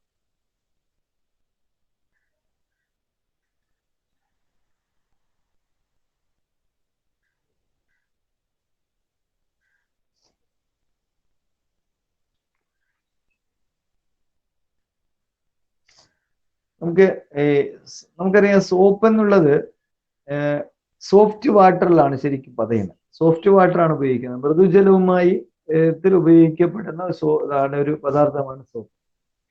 എന്നാൽ കഠിനജലത്തിലും ലയിക്കുന്ന അല്ലെങ്കിൽ പതയ്ക്കുന്ന ഒരു പദാർത്ഥമുണ്ട്, അതാണ് ഡിറ്റർജന്റുകൾ. ഇപ്പൊ സോപ്പിനെ പഠിക്കുമ്പോൾ ഡിറ്റർജന്റുകളും പഠിക്കേണ്ടതിന്റെ ആവശ്യകതയുണ്ട്. കഠിനജലത്തിൽ പതയുന്ന പദാർത്ഥമാണ് അല്ലെങ്കിൽ പ്രവർത്തിക്കുന്നതാണ് ഇത് ഡിറ്റർജന്റ്. കഠിനജലത്തിൽ സോപ്പ് പതയുന്നില്ല, എന്നാൽ കഠിനജലത്തിൽ പതയുന്നവയാണ് ഡിറ്റർജന്റുകൾ.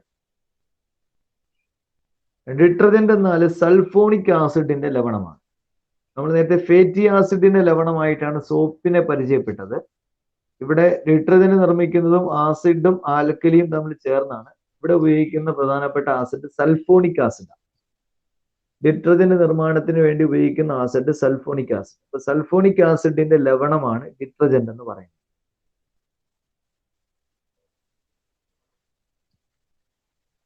ഡിറ്റർജന്റ് അധികമായിട്ട് ഉപയോഗിക്കാത്തതിനൊരു കാരണമുണ്ട്. അതായത് പരിസ്ഥിതി പ്രശ്നങ്ങൾ ഉണ്ടാക്കുന്നത് കൊണ്ടാണ് ഡിറ്റർജന്റ് പൊതുവെ ഉപയോഗിച്ച് കാണാത്തത്.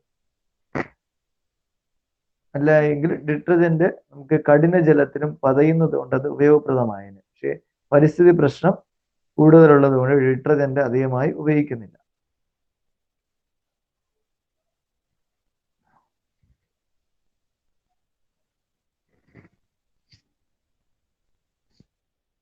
ഡിറ്റർജന്റില് നമുക്ക് വിവിധ തരത്തിലുണ്ട്. ഇപ്പൊ ടൂത്ത് പേസ്റ്റിലൊക്കെ സാധാരണയായിട്ട് ഡിറ്റർജന്റ് ചേർക്കാറുണ്ട്. അതുപോലെ ഇത് വീടെല്ലാം വൃത്തിയാക്കുന്നതിന് ഉപയോഗിക്കുന്ന വിവിധതരം ലോഷനുകൾ, ഈ ദ്രാവകങ്ങളൊക്കെ നിർമ്മിക്കുന്നതിന് പൊതുവെ ഉപയോഗിക്കുന്ന സോഡിയം ലോറിൽ സൾഫേറ്റ് എന്ന ഡിറ്റർജന്റാണ് അതിൽ പ്രധാനപ്പെട്ട ഘടകം. ടൂത്ത് പേസ്റ്റിലേക്ക് പ്രധാനപ്പെട്ട ഒരു ഘടകമാണ് സോഡിയം ലോറിൽ സൾഫേറ്റ്. Sodium ലോറിൽ sulphate.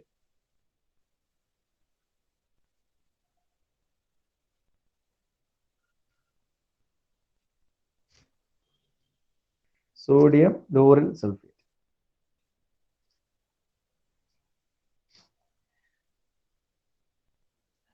ഇത് നമുക്ക് സോപ്പ് ഡിറ്റർജന്റുമായി ബന്ധപ്പെട്ട വിവരമാണ് ഇപ്പോൾ നമ്മൾ മനസ്സിലാക്കി വന്നത്.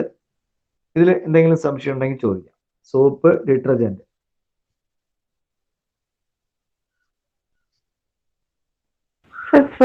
ഡിറ്റർജന്റ് എന്ന് പറഞ്ഞാൽ സൾഫോണിക് ആസിഡ് അത് നെറ്റ് ലവണമാണ്. കേട്ടില്ല? സൾഫോണിക് ആസിഡിന്റെ ലവണമാണ് ഡിറ്റർജന്റ്. സൾഫോണിക് ആസിഡും നേരത്തെ പറയപ്പെട്ട ഏതെങ്കിലും ഒരു ആൽക്കലിയും ചേർത്തുണ്ടാക്കുന്ന ലവണമാണ് ഡിറ്റർജന്റ് എന്ന് പറയുന്നത്. കഠിനജലത്തിൽ ലയിക്കുന്ന അല്ലെങ്കിൽ പ്രവർത്തിക്കുന്ന പദാർത്ഥമാണ് detergent. Okay sir. Sodium ലോറിൽ sulphate point ഒന്ന് പറയാമോ? സോഡിയം ലോറിൽ സൾഫേറ്റ് എന്നുള്ളത് ഡിറ്റർജന്റിന്റെ പേര്. ഡിറ്റർജന്റ് അതായത് ടൂത്ത് പേസ്റ്റിൽ അടങ്ങിയിരിക്കുന്ന ഒരു ഡിറ്റർജന്റിന്റെ ഘടകമാണ് സോഡിയം ലോറിൽ സൾഫേറ്റ്. ടൂത്ത് പേസ്റ്റിൽ യൂസ് ചെയ്യുന്നതാണ്. ടൂത്ത് പേസ്റ്റിൽ കട്ടി ഉണ്ടാക്കുന്നതിന് ഉപയോഗിക്കുന്ന സ്റ്റാർച്ച് ആണ്.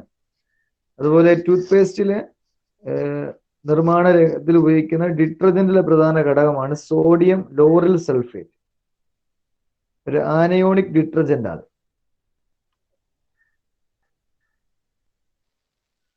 സർ, തേർഡ് ഗ്രേഡ് സോപ്പിൽ എത്ര പെർസെന്റേജ് ആണ് DFM? 60%. 60% കുറയാൻ പാടില്ല. അതാണ് അതിന്റെ പരിധി. കുറഞ്ഞ TFM 60%. Third grade. സർ, ഈ തേർഡ് ഗ്രേഡ് സോപ്പ് എന്ന് പറഞ്ഞാൽ ലിക്വിഡ് സോപ്പ് ഒക്കെ വരുന്നതാണോ? അതെ, ലിക്വിഡ് സോപ്പ് പോലെ അല്ല. നമുക്ക് പൊതുവെ TFM നമ്മൾ ക്വാളിറ്റി കുറഞ്ഞായിട്ട് മനസ്സിലാക്കുന്നതാണ്. TFM അത് നമ്മൾ സാധാരണ ഉപയോഗിക്കുന്ന സോപ്പിൽ, സാധാരണ നമ്മൾ ഉപയോഗിക്കുന്ന ഇപ്പോ സോളിഡ് സോപ്പിൽ ഉൾപ്പെടെ TFM കുറഞ്ഞത് 60% താഴെ. പക്ഷെ അതിന് പ്രത്യേകത, നമ്മളത് വാങ്ങിക്കുമ്പോൾ ലേദർ അധികം പ്രൊഡ്യൂസ് ചെയ്യൂല. അതാണ് അതിന്റെ പ്രധാന സിംറ്റം എന്ന് പറയുന്നത്. ലേദറൊന്നും അധികം വെള്ളത്തിൽ ഒന്നുകിൽ അത് കഠിന ജലമായിരിക്കും, അല്ലെങ്കിൽ സോപ്പിന്റെ ഈ TFMന്റെ കുറവ് കണ്ടത് അധികം പതയുന്നുണ്ടാകത്തില്ല. TFM പതയുന്നതാണ് കൂടുതലും സോപ്പിന്റെ ക്ലെൻസിങ് ആക്ഷൻ ഏറ്റവും നല്ലത്. സോപ്പിന് ഒരു ക്ലെൻസിങ് ആക്ഷൻ ഉണ്ട്, അതിന് റോൾ ഉണ്ട് പ്രധാനമായിട്ട്. അപ്പൊ അത് സഹായകമായ ഘടകം കൂടെയാണ് ഈ TFM. സംശയം വേറെ എന്തെങ്കിലും ഉണ്ടോ? കണ്ടിന്യൂ ചെയ്യാം. ഓക്കെ, നമുക്കിനി അടുത്ത ഒരു PSC ചോദിച്ചൊരു ക്വസ്റ്റ്യൻ ആണ്. സിമന്റ് കട്ട പിടിക്കാതിരിക്കാൻ ചേർക്കുന്ന പദാർത്ഥം ഏത്? 2009 ക്വസ്റ്റ്യൻ ആണ്. സിമന്റ് കട്ട പിടിക്കാതിരിക്കാൻ അതിൽ ചേർക്കുന്ന പദാർത്ഥം ഏത്? ആൻസർ ജിപ്സം ആണ്. Gypsum. Cement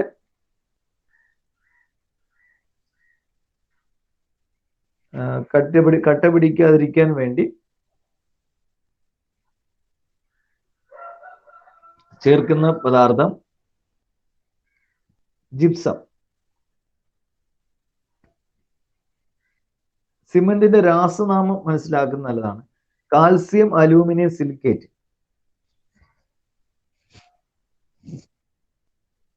calcium aluminium silicate.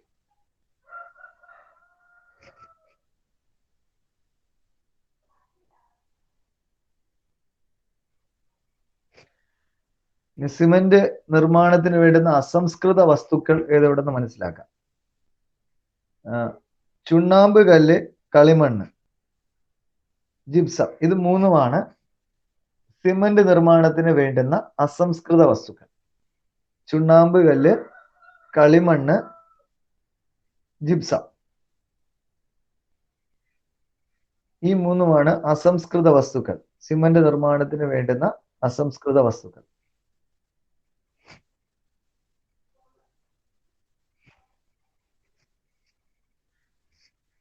Cement ആദ്യമായി നിർമ്മിച്ചത് ആരെന്ന് ചോദിക്കാം.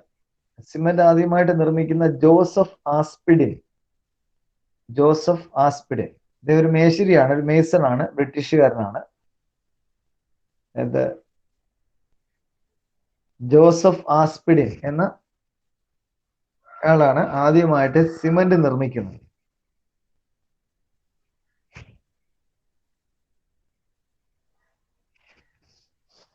സിമന്റ് നിർമ്മാണത്തിന് ഉപയോഗിക്കുന്ന ഉപകരണം,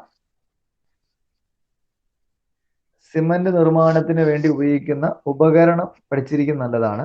റോട്ടറി ചൂള, റോട്ടറി കിൽ അല്ലെങ്കിൽ റോട്ടറി ചൂള. റോട്ടറി ചൂള.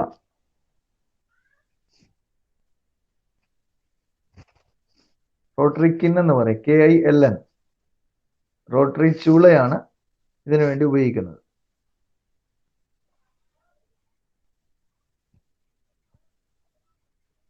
സിമന്റ് നിർമ്മാണ വേളയിൽ റോട്ടറി ചൂളയിൽ നിന്ന് ലഭിക്കുന്ന ഉൽപ്പന്നം. നമുക്ക് ശരിക്കും സിമന്റ് നിർമ്മിക്കുമ്പോൾ ഉപയോഗിക്കുന്ന ഉപകരണം റോട്ടറി ചൂളയാണ്, റോട്ടറി കിന്നാണ്. പക്ഷെ അതിൽ നിന്ന് ശരിക്കും കിട്ടുന്നത് സിമന്റ് അല്ല, പിന്നീട് സിമന്റ് ആക്കിയാണ് നമ്മൾ ചെയ്യുന്നത്. അതുകൊണ്ട് തന്നെ അങ്ങനെ ഒരു ചോദ്യം പ്രതീക്ഷിക്കാം. അതെ, സിമന്റ് നിർമ്മാണ വേളയിൽ റോട്ടറി ചൂളയിൽ നിന്ന് ലഭിക്കുന്ന ഉൽപ്പന്നം സിമന്റ് ക്ലിങ്കർ എന്നാണ് അറിയപ്പെടുന്നത്. ശരിക്കൊരു സോളിഡ് ഫോമിൽ അത് കിട്ടുന്നു. അതായത് സിമന്റ് ക്ലിങ്കർ. Cement clinker.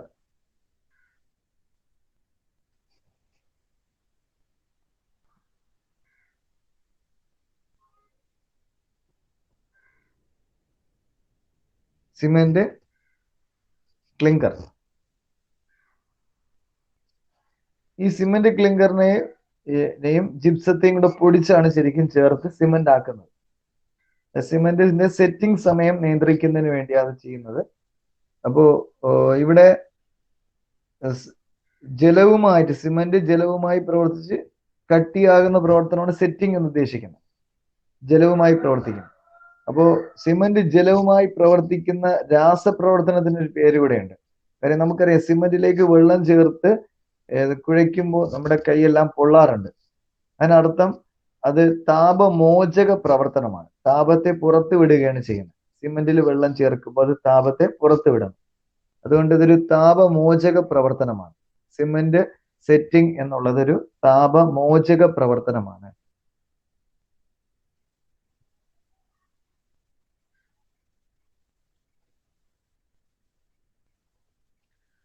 ജിപ്സത്തിന്റെ രാസനാമം നമുക്കറിയാം calcium sulphate, ജിപ്സത്തിന്റെ രാസനാമം calcium sulphate.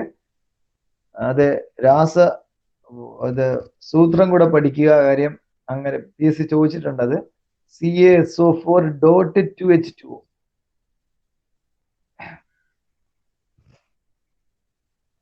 Calcium sulphate.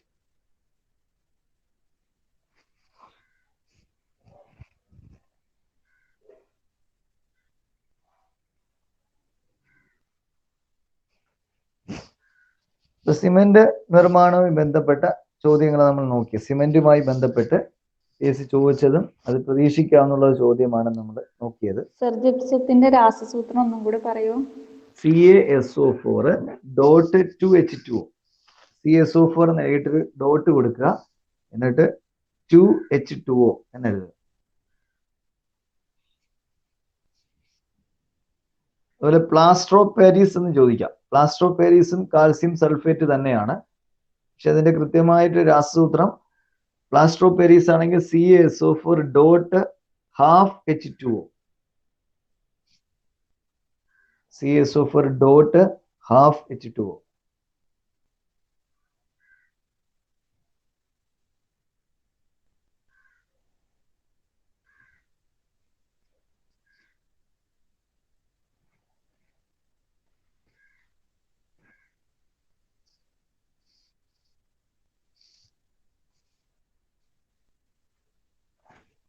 Cement നിർമ്മാണ വേളയുമായി സിമെന്റുമായി ബന്ധപ്പെട്ട വിവരമാണ്.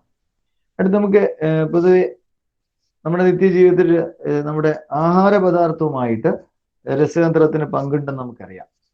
അതിൽ നമുക്ക് പ്രധാനമായിട്ട് പ്രിസർവേറ്റീവ്സും അതുപോലെ തന്നെ ടേസ്റ്റ് നൽകുന്നതുമായ ഘടകങ്ങൾ, ഇത് രണ്ടുമാണ് നമ്മൾ ഉപയോഗിക്കുന്നത്.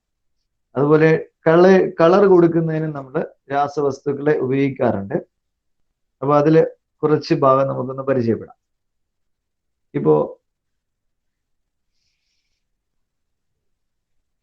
ഭക്ഷണപദാർത്ഥങ്ങൾക്ക് മണവും രുചിയും കൂട്ടാൻ ഉപയോഗിക്കുന്ന രാസവസ്തു. ഇത് PSC ചോദിച്ചു വരുന്ന ക്വസ്റ്റ്യൻ ആണ്. ഭക്ഷണ പദാർത്ഥങ്ങൾക്ക് മണവും രുചിയും നൽകുന്നതിന് ചേർക്കുന്ന രാസവസ്തു അത് അജിനോമോട്ടോ. അജിനോമോട്ടോ മണവും രുചിയും കൂട്ടാൻ ഉപയോഗിക്കുന്ന രാസവസ്തുവാണ് അജിനോമോട്ടോ. അജിനോമോട്ടോയുടെ രാസനാമം ഉണ്ട്, അത് മോണോസോഡിയം ഗ്ലൂട്ടമേറ്റ്, MSG എന്ന് പറയും. അജിനോമോട്ടോയുടെ രാസനാമം monosodium glutamate. Monosodium glutamate.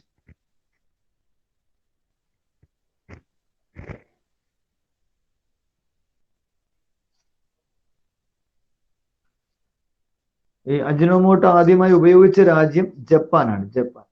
Ajinomoto ആദ്യമായി ഉപയോഗിച്ച രാജ്യം Japan.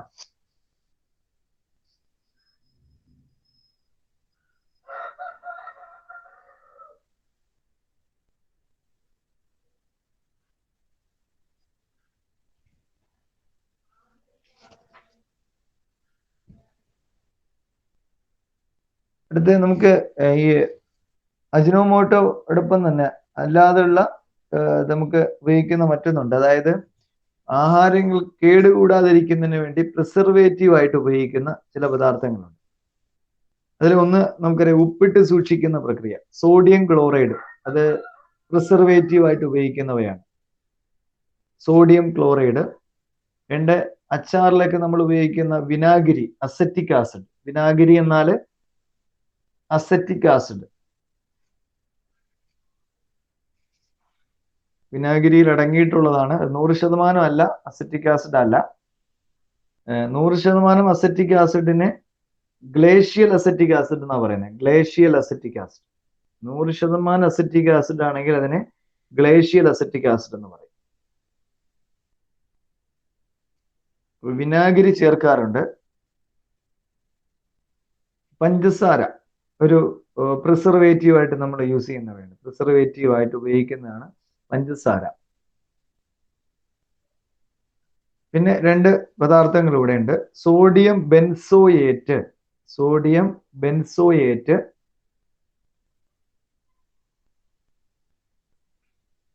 Sodium benzoate, potassium metabisulphite,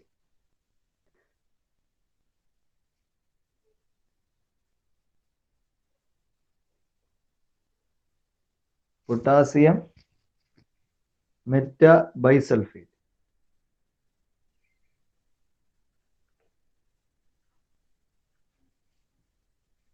ഇതില് ചോദിക്കാവുന്ന ഒരു ക്വസ്റ്റ്യൻ ഉണ്ട്. അതായത് ഏറ്റവും കൂടുതൽ ഇത് ഭക്ഷണ പദാർത്ഥങ്ങൾ കേടുകൂടാതെ സൂക്ഷിക്കുന്നതിന് പൊതുവെ ഉപയോഗിക്കുന്ന രാസവസ്തു ഏത് എന്ന് ചോദിക്കാം. അതിന് ആൻസർ വരുന്ന സോഡിയം ബെൻസോയേറ്റ് ആണ് കൂടുതലായി ഉപയോഗിക്കുന്നത്.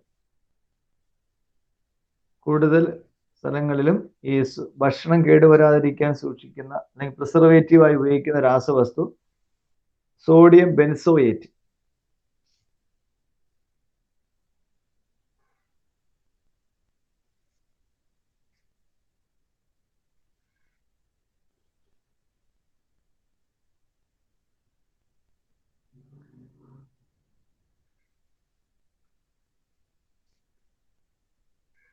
അടുത്ത് ആഹാരപദാർത്ഥങ്ങൾക്കും നിറം നൽകുന്നതിന് ഉപയോഗിക്കുന്ന രാസവസ്തുക്കളുണ്ട്. അതിവിടെ ഒന്ന് മനസ്സിലാക്കാം. ഇപ്പോ സാധാരണ മഞ്ഞ നിറം നൽകുന്നതിന് ഉപയോഗിക്കുന്ന ഭക്ഷണ പദാർത്ഥങ്ങൾക്ക് മഞ്ഞ നിറം നൽകുന്നതിന് സഹായിക്കുന്ന രാസവസ്തു ടാർട്രസിൻ. ടാർട്രസിൻ എന്നാണ് അതിനെ പറയുന്നത്. ടാർട്രസിൻ മഞ്ഞ നിറം നൽകുന്ന രാസവസ്തു. ആഹാരപദാർത്ഥങ്ങൾക്ക് മഞ്ഞ നിറം നൽകുന്ന രാസവസ്തു ടാർട്രസിൻ. Spelling TRTRZIN.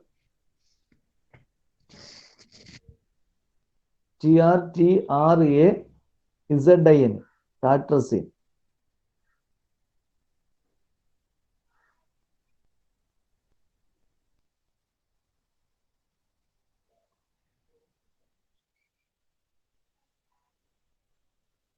ടാർട്രസിൻ. അടുത്തത് ചുവപ്പ് നിറം നൽകുന്ന പദാർത്ഥം erythrosine. Erythrosine ERYTHROCINE. Erythrosine. ERYTHROCINE. Erythrosine. ഇത് ചുവപ്പ് നിറം നൽകുന്ന.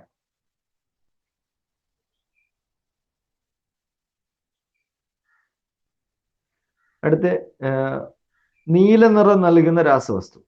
നീല നിറം.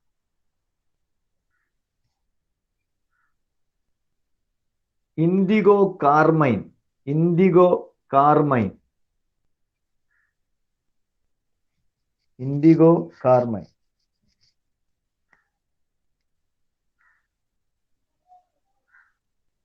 IndiGo carmine.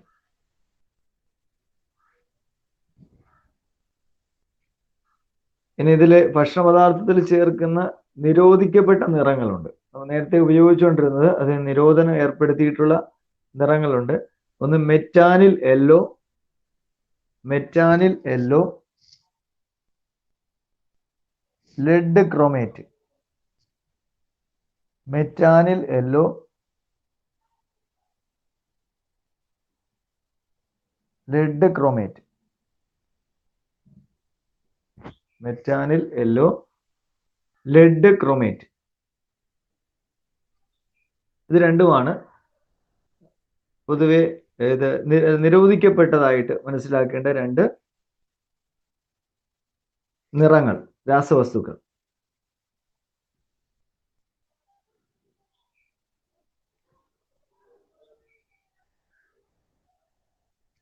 നമുക്ക് ഫുഡിൽ തന്നെ ഇനി മധുരം നൽകുന്നതിന് വേണ്ടി ഉപയോഗിക്കുന്ന പൊതുവെ ആർട്ടിഫിഷ്യൽ സ്വീറ്റ്നർ, കൃത്രിമമായിട്ട് മധുരം നൽകുന്നത്. നമുക്കറിയാം പഞ്ചസാരയാണ്. പക്ഷെ പഞ്ചസാരയെക്കാളും മധുരം ഉള്ള പദാർത്ഥം കൃത്രിമമായിട്ടുണ്ട്. ആർട്ടിഫിഷ്യൽ സ്വീറ്റ്നർ എന്ന് പറയും. അത് ഇവിടെ ഒന്ന് മനസ്സിലാക്കുക. അതിനെ പേര് അസ്പാർട്ടേം എന്നാണ്. അസ്പാർട്ടേം. ASPARTAME. അസ്പാർട്ടേം. മധുരം നൽകുന്നതിന് ഉപയോഗിക്കുന്നവയാണിത്. അസ്പാർട്ടൈം. അതിലെ ആദ്യത്തെ കൃത്രിമ പഞ്ചസാര എന്നറിയപ്പെടുന്നതാണ് സക്കാരിൻ. സക്കാരിൻ ആദ്യത്തെ കൃത്രിമ പഞ്ചസാര സക്കാരിൻ.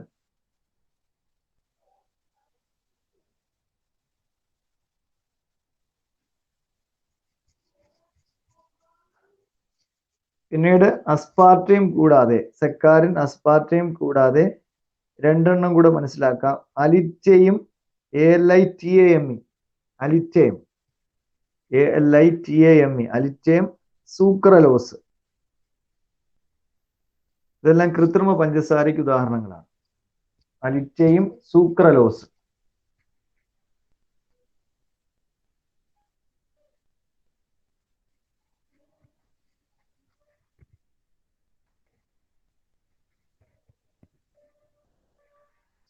ഇതിന് പ്രമേഹ രോഗികൾക്ക് ഉപയോഗിക്കുന്ന കൃത്രിമ പഞ്ചസാര, പ്രമേഹ രോഗികൾക്കൂടെ ഉപയോഗിക്കാൻ കഴിയുന്ന ഒന്നാണ് അസ്പാർട്ടൈം എന്ന് പറയുന്നത്.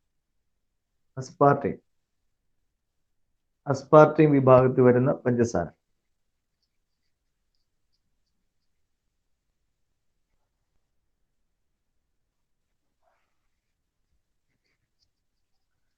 പഞ്ചസാരകൾ വിവിധ തരത്തിലുണ്ട്. നമുക്ക് പൊതുവെ പഞ്ചസാര മനസ്സിലാക്കുമ്പോൾ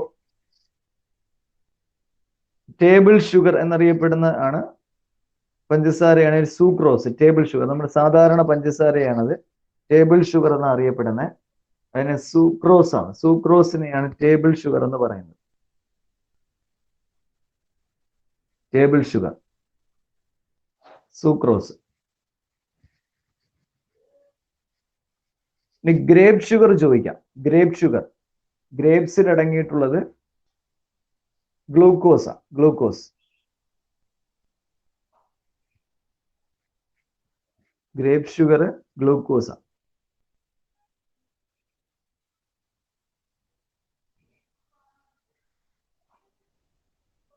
ബ്ലഡിലെ ഷുഗർ ചോദിക്കും. ബ്ലഡിൽ അടങ്ങിയ ഷുഗർ ചോദിച്ചാലും ഗ്ലൂക്കോസ് തന്നെയാണ്. ഗ്ലൂക്കോസ്.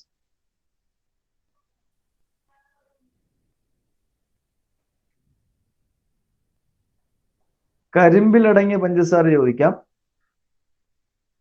Answer sucrose. സൂക്രോസ്. കരിമ്പിൽ അടങ്ങിയ പഞ്ചസാര സൂക്രോസ്.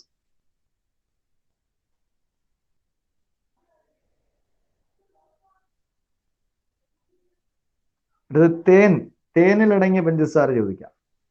അത് ഫ്രക്ടോസ്. ഫ്രക്ടോസ്.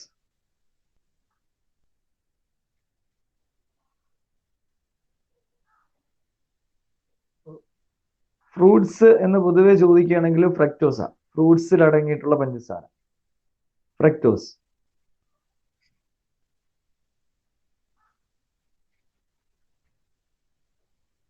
അടുത്ത സ്റ്റാർച്ച്, ബാർലി എന്നിവയിൽ അടങ്ങിയ പഞ്ചസാര. Starch, barley, maltose.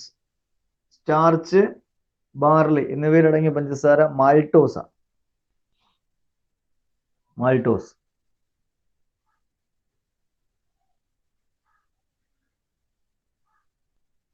പാൽ പഞ്ചസാര, പാലിൽ അടങ്ങിയ പഞ്ചസാര ലാക്ടോസ്.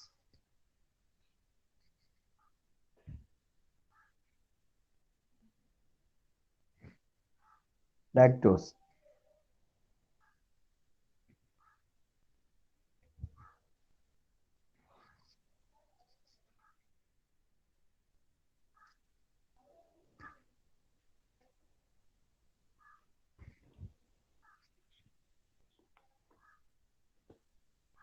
അടുത്ത് നമുക്ക് ഇത് കൂടാതെ PSCയുടെ ഒരു ചോദ്യമാണ്. അത്ഭുത മരുന്ന് എന്നറിയപ്പെടുന്ന എന്താണ്? അത്ഭുത മരുന്ന്, വണ്ടർ ഡ്രഗ് എന്നറിയപ്പെടുന്ന പദാർത്ഥം ഏത്? ഔഷധങ്ങളുമായി ബന്ധപ്പെട്ട വിവരമാണ്. വണ്ടർ ഡ്രഗ് അല്ലെങ്കിൽ അത്ഭുത മരുന്ന് എന്നറിയപ്പെടുന്നത് എന്താണ്? അത്ഭുത മരുന്ന് എന്നറിയപ്പെടുന്നത് ആസ്പിരിൻ ആണ്. ആസ്പിരിൻ.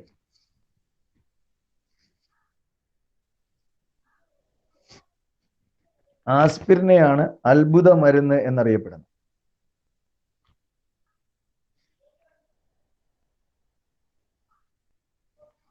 ഈ ആസ്പിരിൻ കണ്ടുപിടിച്ചത് ആരെന്ന് ചോദിക്കാം. ആസ്പിരിൻ കണ്ടുപിടിച്ചത് Felix Hoffmann. Felix Hoffmann aspirin കണ്ടുപിടിച്ചത്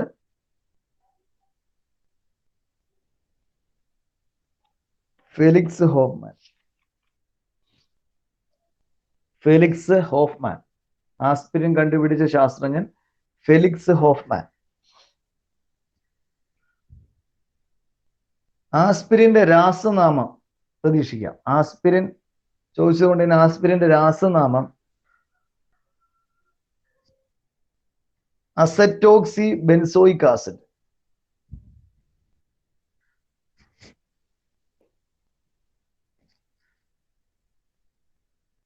അസറ്റോക്സി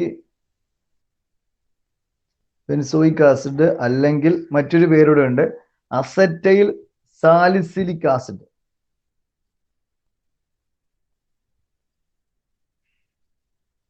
അസറ്റൈൽ സാലിസിലിക് ആസിഡ്.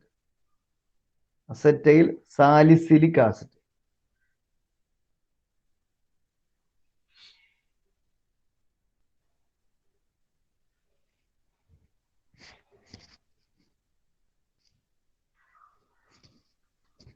നമുക്ക് ഔഷധങ്ങളിൽ പ്രധാനപ്പെട്ട ഒന്നാണ്. നമുക്കറിയാം ശരീര താപനില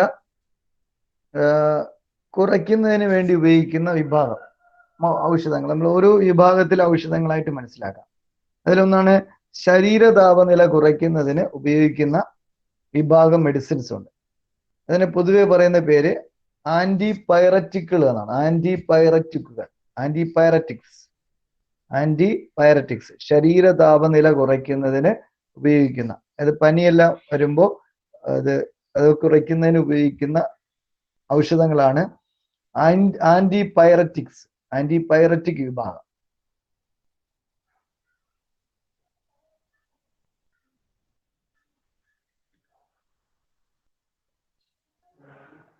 ആന്റിപൈററ്റിക്കില് ഉദാഹരണം ഉണ്ട് ആസ്പിരിൻ. നമ്മളിപ്പോ മനസ്സിലാക്കിയ ആസ്പിരിൻ ആന്റിപൈററ്റിക് വിഭാഗത്തിൽ വരുന്നതാണ്. ആന്റിപൈററ്റിക് ആണ് ആസ്പിരിൻ. അനാൽജിൻ. അനാൽജിൻ ആന്റിപൈററ്റിക്കുകൾ.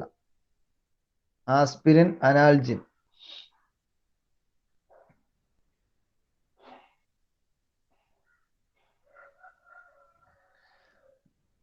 അടുത്തത് വേദനാസംഹാരിയായി ഉപയോഗിക്കുന്ന ഔഷധം. വേദനാസംഹാരിയായി ഉപയോഗിക്കുന്ന ഔഷധം ചോദിക്കാം. അത് അനാൽജസിക്കുകൾ എന്ന് പറയും. അനാൽജസിക്സ്. അനാൽജസിക്കുകൾ വേദനാസംഹാരിയായി ഉപയോഗിക്കുന്ന രാസവസ്തുവാണ് അനാൽജസിക്കുകൾ.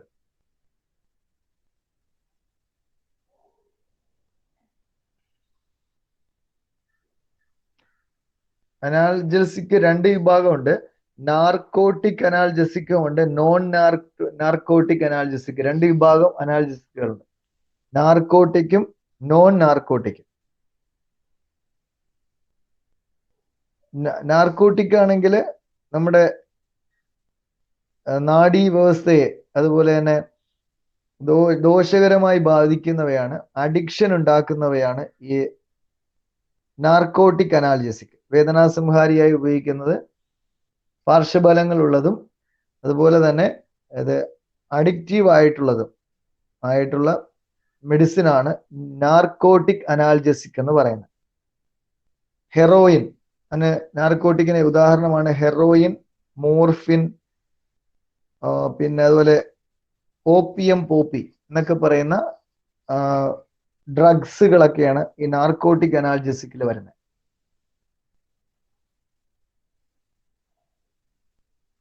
ഇനി നോൺ നാർക്കോട്ടിക് അനാൽജസിക് ഉണ്ട്. അതായത് നമ്മൾ അഡിക്റ്റീവ് ആകാത്ത, പാർശ്വഫലങ്ങൾ കുറഞ്ഞിട്ടുള്ളവയാണത്. അതാണ് നോൺ നാർക്കോട്ടിക് അനാൽജസിക്കുകൾ. നോൺ നാർക്കോട്ടിക് അനാൽജസിക്കുകൾ. നോൺ നാർക്കോട്ടിക് അനാൽജസിക്കുകൾ. ഉദാഹരണം ആസ്പിരിൻ, പാരസെറ്റാമോൾ. ആസ്പിരിൻ, പാരസെറ്റാമോൾ രണ്ടും വരുന്നുണ്ട്. ആസ്പിരിനും പാരസെറ്റാമോളും നോൺ നാർക്കോട്ടിക് അനാൽജസിക് ആയിട്ടാണ് ഉപയോഗിക്കുന്നത്. പാരസെറ്റാമോളിന്റെ രാസനാമം കൂടെ മനസ്സിലാക്കുക. അസെറ്റമിഡോഫിനോൾ. പാരസെറ്റാമോളിന്റെ രാസനാമം അസെറ്റമിഡോഫിനോൾ. അസെറ്റമിഡോഫിനോൾ.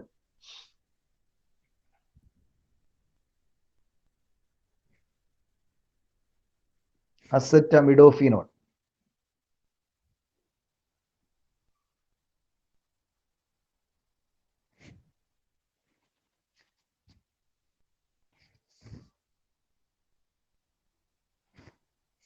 അടുത്തത് രോഗകാരികളായിട്ടുള്ള സൂക്ഷ്മാണുക്കളെ അല്ലെങ്കിൽ രോഗാണുക്കളെ നശിപ്പിക്കുന്നതിനും അതിന്റെ വളർച്ച തടയുന്നതിനും വേണ്ടി ഉപയോഗിക്കുന്ന ഔഷധം. രോഗാണുക്കളുടെ വളർച്ച തടയുന്നതിനും അവയുടെ വളർച്ച തടയുന്നതിനും അവയെ നശിപ്പിക്കുന്നതിനും വേണ്ടി ഉപയോഗിക്കുന്ന ഔഷധം ആന്റിബയോട്ടിക്കുകൾ എന്നറിയപ്പെടുന്നത്. ആന്റിബയോട്ടിക്കുകൾ രോഗാണുക്കളുടെ വളർച്ച തടയുന്നതിനും അവയെ നശിപ്പിക്കുന്നതിനും വേണ്ടി ഉപയോഗിക്കുന്ന ഔഷധമാണ് ആന്റിബയോട്ടിക്കുകൾ.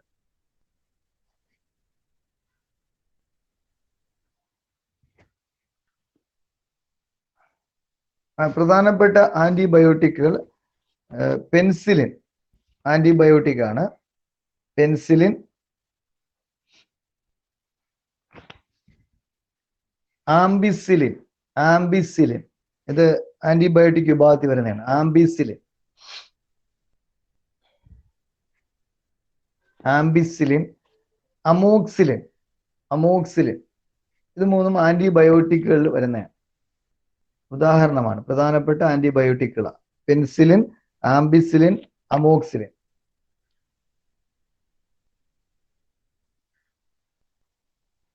ആദ്യത്തെ പ്രകൃതിദത്തമായ ആന്റിബയോട്ടിക് പെൻസിലിനാണ്. പെൻസിലിൻ ആദ്യത്തെ പ്രകൃതിദത്തമായ ആന്റിബയോട്ടിക് പെൻസിലിൻ. പെൻസിലിൻ കണ്ടുപിടിച്ചത് അലക്സാണ്ടർ ഫ്ലമിംഗ്. Alexander Fleming.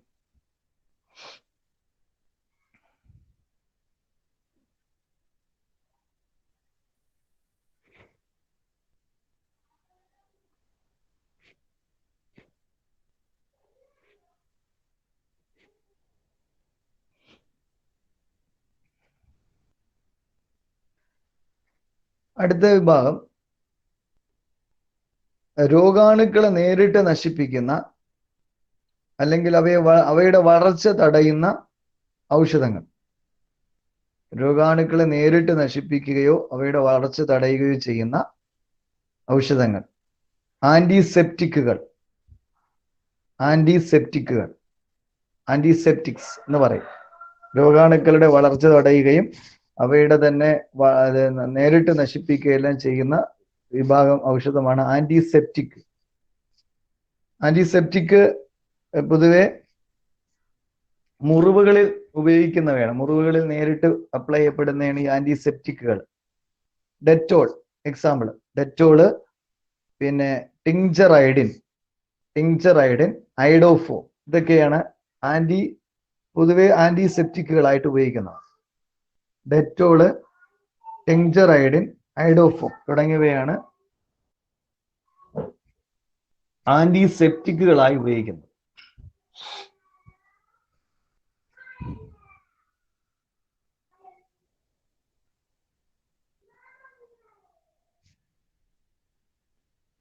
അത് അടുത്ത വിഭാഗമാണ് വേദന കുറയ്ക്കുന്നത്. അതായത് ശസ്ത്രക്രിയാ വേളയിൽ വേദനാസംഹാരിയായി ഉപയോഗിക്കുന്ന പദാർത്ഥം, ഔഷധം. ശസ്ത്രക്രിയാ വേളയിൽ വേദനാസംഹാരിയായി ഉപയോഗിക്കുന്ന ഔഷധമാണ് അനസ്തെറ്റിക്കുകൾ. അനസ്തെറ്റിക്. ശസ്ത്രക്രിയാ വേളകളിൽ രോഗികളുടെ ബോധം നശിപ്പിക്കുന്നതിന് ഉപയോഗിക്കുന്ന രാസവസ്തുവാണ് അല്ലെങ്കിൽ ഔഷധമാണ് അനസ്തെറ്റിക്.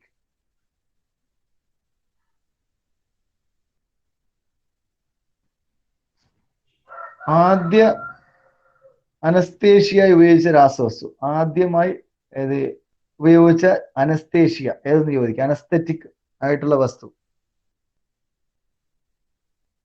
Dye ethyl ether. അനസ്തേഷ്യയായി ഉപയോഗിച്ച ആദ്യ രാസവസ്തു diethyl ether.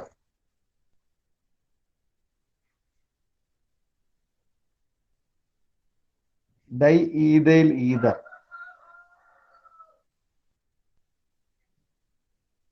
Diethyl ether. Diethyl ether. Diethyl ether നിർമ്മിച്ച ശാസ്ത്രജ്ഞൻ വില്യം മോർട്ടൺ ആണ്. അല്ലെങ്കിൽ ഡൈ ഈതൈൽ ഈതർ അനസ്തേഷ്യ ഉപയോഗിച്ച ശാസ്ത്രജ്ഞൻ, അങ്ങനെ തന്നെ പറയാം. അനസ്തേഷ്യ ഉപയോഗിച്ച ശാസ്ത്രജ്ഞൻ വില്യം മോർട്ടൺ. 1846 ഈ സംഭവം. വില്യം മോർട്ടൺ എന്ന സയന്റിസ്റ്റ് ആണ് ആദ്യമായി ഉപയോഗിക്കുന്നത്. William Morton.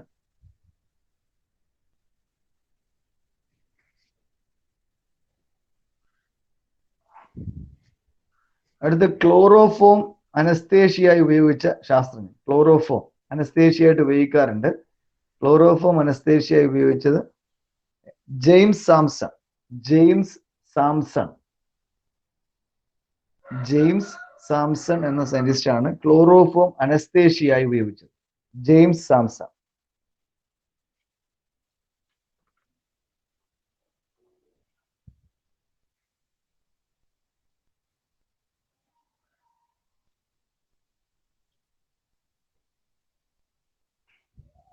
അടുത്ത നൈട്രസ് ഓക്സൈഡ് ഉണ്ട്. ഇന്ന് ഉപയോഗിച്ചിട്ടുണ്ട്. മറ്റേ നൈട്രസ് ഓക്സൈഡ് അനസ്തേഷ്യ ആയിട്ട് ഉപയോഗിക്കുന്നത്.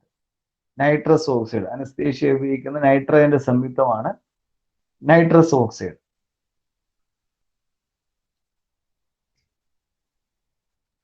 അനസ്തെറ്റിക്കായി ഉപയോഗിക്കുന്ന നൈട്രജൻ സംയുക്തം നൈട്രസ് ഓക്സൈഡ്. അടുത്ത അസിഡിറ്റി കുറയ്ക്കുന്നതിന് ഉപയോഗിക്കുന്ന ഔഷധം. അസിഡിറ്റി കുറയ്ക്കുന്നതിന് ഉപയോഗിക്കുന്ന ഔഷധം അന്റാസിഡുകൾ. അന്റാസിഡുകൾ. അസിഡിറ്റി കുറയ്ക്കുന്നതിന് ഉപയോഗിക്കുന്ന ഔഷധങ്ങൾ അന്റാസിഡുകൾ. അന്റാസിഡുകൾ.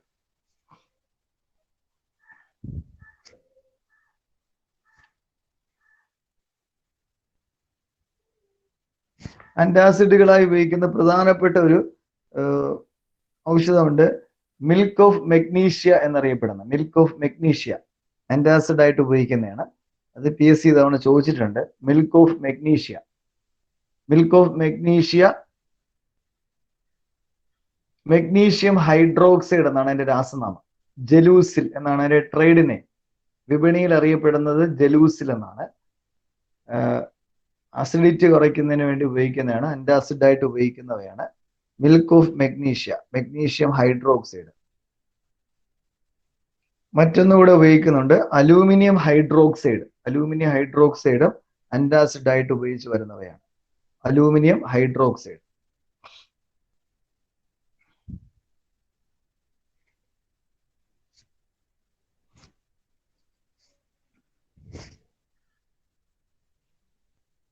അതുപോലെ സോഡിയം ബൈകാർബണേറ്റ് ആന്റാസിഡ് ആയി ഉപയോഗിക്കുന്നതാണ്. സോഡിയം ബൈകാർബണേറ്റും ആന്റാസിഡ് ആയി ഉപയോഗിക്കുന്ന രാസവസ്തു.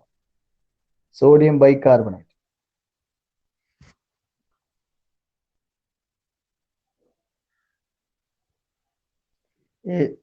PSC ചോദിച്ചു 2013 ചോദിച്ച ചോദ്യമാണ്. ആന്റാസിഡ് ആയി ഉപയോഗിക്കുന്ന രാസവസ്തു സോഡിയം ബൈകാർബണേറ്റ് എന്ന ഓപ്ഷനിൽ ഉണ്ടായിരുന്നു.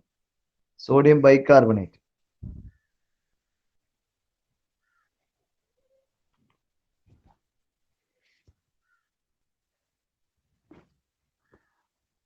അടുത്ത് മാനസിക വിഭ്രാന്തി ഉണ്ടാകുമ്പോൾ ഉപയോഗിക്കുന്ന ഔഷധം. മാനസിക വിഭ്രാന്തിക്ക് ഉപയോഗിക്കുന്ന ഔഷധം അറിയപ്പെടുന്നത് ട്രാങ്കുലൈസേഴ്സ്. ട്രാങ്കുലൈസേഴ്സ്. മാനസിക വിഭ്രാന്തിക്ക് ഉപയോഗിക്കുന്ന ഔഷധങ്ങൾ ട്രാങ്കുലൈസേഴ്സ്.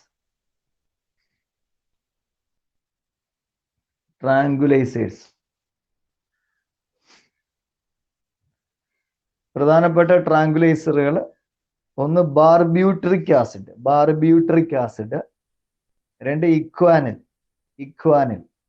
ബാർബൂട്രിക് ആസിഡും ഇക്വാനിലും. രണ്ട് പ്രധാനപ്പെട്ട രണ്ട് ട്രാങ്കുലൈസേഴ്സാണ്. അപ്പൊ ഔഷധങ്ങളുമായി ബന്ധപ്പെട്ട വിവരമാണ് നമ്മൾ ഇതുവരെ നോക്കിയത്. ഇതുവരെ സംശയം ഉണ്ടെങ്കിൽ ചോദിക്കാൻ നോക്കും.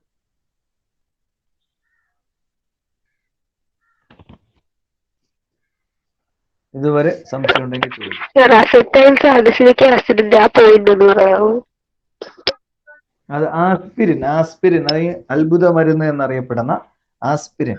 ആ ആസ്പിരിന്റെ രാസനാമമാണ് അസറ്റൈൽ സാലിസിലിക് ആസിഡ്.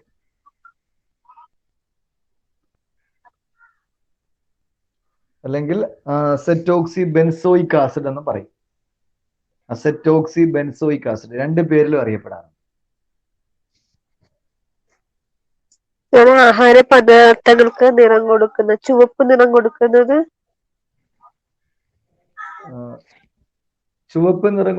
എറിത്രോസിൻ.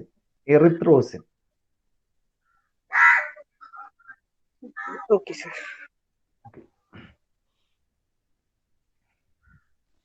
നമ്മൾ ഇതുവരെ നാർക്കോട്ടിക്കിന് എക്സാമ്പിൾസ് പറഞ്ഞില്ലേ? ഹെറോയിനും പിന്നെ ഒന്ന് രണ്ടെണ്ണം കൂടെ പറഞ്ഞില്ലായിരുന്നു? ഹെറോയിൻ, മോർഫിൻ പറഞ്ഞു. മോർഫിൻ, പിന്നെ ഓപ്പിയം, മരിജുവാന എന്ന് പറയും. മരിജുവാന അല്ലെങ്കിൽ ഓപ്പിയം പോപ്പി.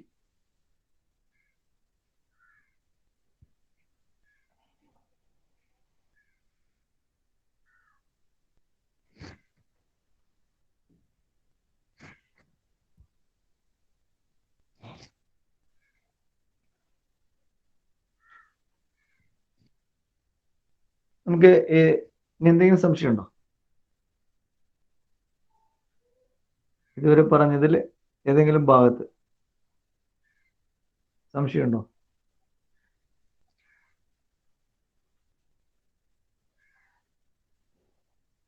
ഓക്കെ, നമുക്ക് കണ്ടിന്യൂ ചെയ്യാം. അപ്പോൾ ഇതുവരെ നമുക്ക് ഞാൻ ഓരോന്ന് ക്ലാസിഫൈ ചെയ്താ പറഞ്ഞിരുന്നത്. നമുക്ക് ഇതിനടുത്ത് ചായങ്ങൾ സംബന്ധിച്ച് നോക്കാണ്ട്. ചായം ഡൈസ്. അതില് നമ്മൾ ഈ ആഹാര പദാർത്ഥങ്ങളിൽ നോക്കിക്കഴിഞ്ഞു. അതിൽ തന്നെ നാച്ചുറലി ഒക്കറിങ് ആയിട്ടുള്ള തന്നെ അല്ലെങ്കിൽ പ്രകൃതിദത്തമായിട്ടുള്ള ചായങ്ങളുണ്ട്. ഒന്ന് അലിസാരിൻ റെഡ് ഡൈ എന്ന് പറയുന്നത്. അലിസാരിൻ റെഡ് ഡൈ എന്നാണ് ഇതിനെ പറയുന്നത്. പ്രകൃതിദത്തമായ ചായങ്ങളിൽ വരുന്നതാണ് അലിസാരിൻ റെഡ് ഡൈ. രണ്ടാമത്തെ ഇൻഡിഗോ ബ്ലൂ ഡൈ. നമ്മൾ നേരത്തെ പരിചയപ്പെട്ടത് തന്നെയാണ് ഇൻഡിഗോ ബ്ലൂ ഡൈ.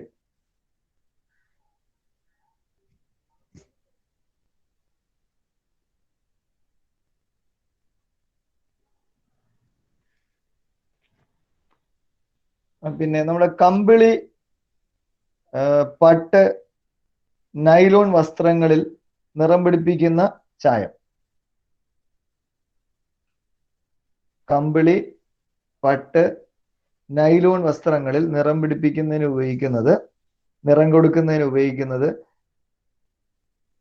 3 ഉദാഹരണങ്ങളുണ്ട്. 3 പദാർത്ഥങ്ങൾ ഉപയോഗിക്കാറുണ്ട്. ഒന്ന് methyl orange, methyl red, Congo red. കമ്പിളി, പട്ട് വസ്ത്രങ്ങൾ, നൈലോൺ എന്നിവയിൽ നിറം കൊടുക്കുന്നതിന് ഉപയോഗിക്കുന്നത് methyl orange, methyl red, Congo red.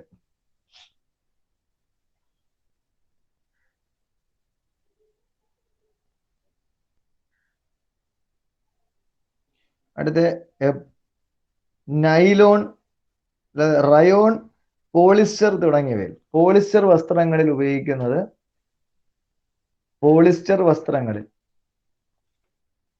നിറം കൊടുക്കുന്നതിന് ഉപയോഗിക്കുന്നത് അനിലിൻ യെല്ലോ,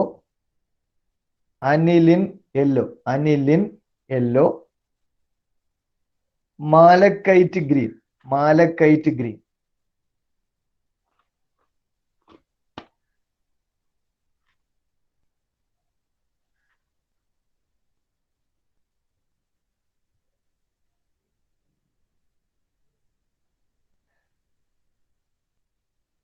പരുത്തി ഫൈബർ വസ്തുക്കളിൽ ഉപയോഗിക്കുന്ന നിറം കൊടുക്കുന്നതിന് ഉപയോഗിക്കുന്ന വാറ്റ് ഡൈ എന്നാ പറയുക. വാറ്റ് ഡൈ, വാറ്റ്, VAT, വാറ്റ് ഡൈ.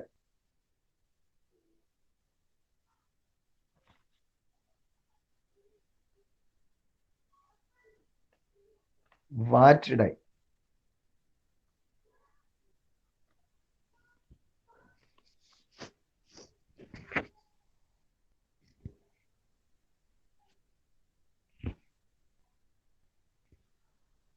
നമുക്ക് അറിയാം മഞ്ഞൾ എന്നുള്ള ഒരു നാച്ചുറൽ ഡൈ ആണ്.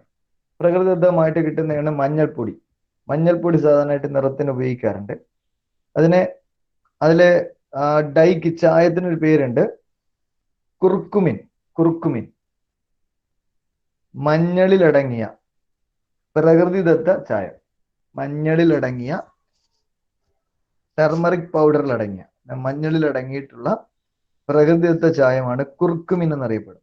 Curcumin, CURCUMIN, curcumin.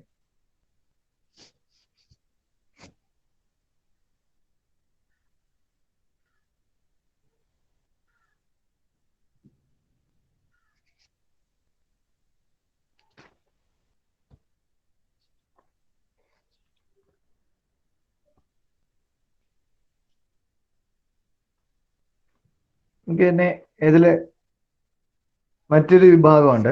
അതായത് പ്ലാസ്റ്റിക്കുകളുമായി ബന്ധപ്പെട്ട്, പ്ലാസ്റ്റിക്, പോളിമറുകൾ, ഇതുമായി ബന്ധപ്പെട്ട് പ്രധാനപ്പെട്ട ചില ചോദ്യങ്ങളിലേക്ക് പോവാം.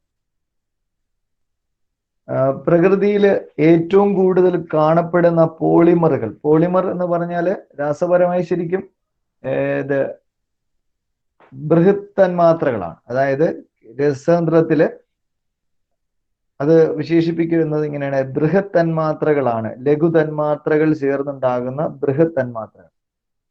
സിമ്പിൾ മോളിക്യൂൾസ് ചേർന്നുണ്ടാകുന്ന ജയന്റ് മോളിക്യൂൾസ് ആണ് ശരിക്കും പോളിമേഴ്സ് എന്ന് പറയുന്നത്. ചെറിയ തന്മാത്രകൾ അനേകമായി ചേർന്നുണ്ടാകുന്ന വലിയ തന്മാത്രകളാണ് പോളിമർ. അത് മനസ്സിലാക്കിയിരുന്നാൽ മതി. പ്രകൃതിയിൽ ഏറ്റവും കൂടുതൽ കാണപ്പെടുന്ന പോളിമർ ഏതെന്ന് ചോദിക്കാം. പ്രകൃതിയിൽ ഏറ്റവും കൂടുതൽ കാണപ്പെടുന്ന പോളിമർ സെല്ലുലോസ. സെല്ലുലോസ്, സസ്യശരീരം നിർമ്മിക്കപ്പെട്ടുള്ള, പ്ലാന്റ് ബോഡി നിർമ്മിക്കപ്പെട്ടിട്ടുള്ള ഒന്നാണ് സെല്ലുലോസ്.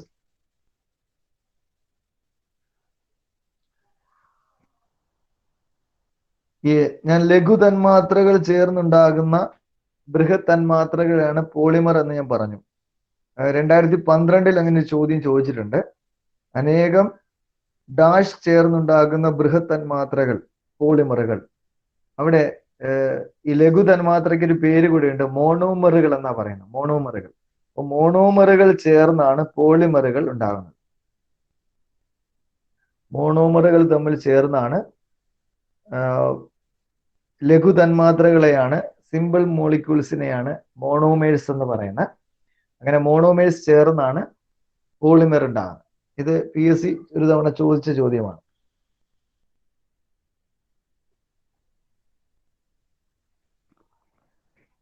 അപ്പോ ഏറ്റവും കൂടുതലുള്ളത് നമ്മൾ മനസ്സിലാക്കി. ഏതാണ്? സെല്ലുലോസ. പേപ്പറിലെ അടങ്ങിയ പോളിമർ, പേപ്പർ നിർമ്മാണത്തിന് ഉപയോഗിക്കുന്ന പോളിമർ സെല്ലുലോസ. നമുക്കറിയാം വുഡ് പൾപ്പാണ്. വുഡ് പൾപ്പ് യൂസ് ചെയ്താണ് പേപ്പർ നിർമ്മിക്കുന്നത്. അപ്പോൾ വുഡ് എന്ന് പറഞ്ഞാൽ ശരിക്കും സെല്ലുലോസ. അതുകൊണ്ട് തന്നെ പേപ്പറിൽ അടങ്ങിയ പോളിമർ ഏതെന്ന് ചോദിക്കാം. ഉത്തരം സെല്ലുലോസ്. സെല്ലുലോസ് ആണ് പേപ്പറിൽ അടങ്ങിയ പോളിമർ.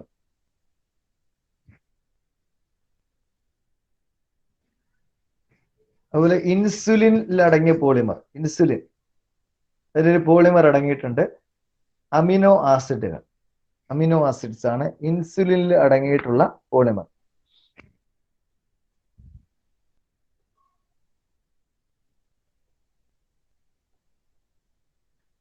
പ്രകൃതിദത്തമായിട്ടുള്ള പോളിമറുകളുണ്ട്, കൃത്രിമമായിട്ടുള്ള പോളിമറുകളുണ്ട്.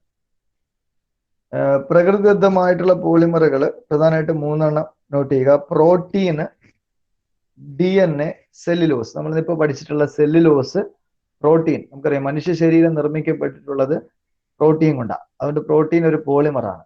DNA, അതായത് പ്രകൃതിദത്ത പോളിമറുകൾക്ക് ഉദാഹരണങ്ങളാണ്.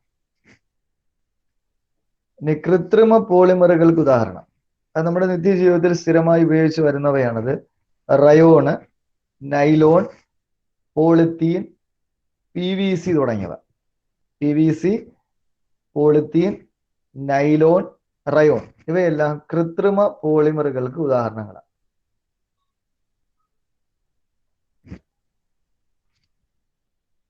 സർ പ്രകൃതിദത്തം ഒന്ന് പറയാമോ? പ്രകൃതിദത്തം ഇത് പ്രോട്ടീൻ ഇവിടെ മനുഷ്യ ശരീരം നിർമ്മിക്കപ്പെട്ട പ്രോട്ടീൻ കൊണ്ടാണ്, പ്രോട്ടീൻ എന്ന പോളിമർ കൊണ്ടാണ്.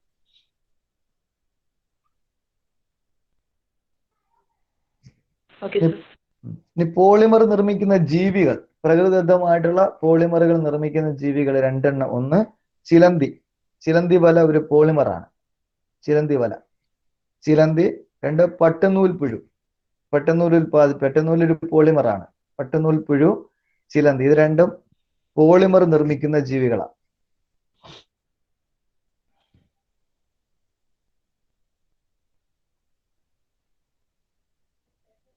ഇങ്ങനെ രണ്ട് ചോദ്യങ്ങൾ പ്രതീക്ഷിക്കാം.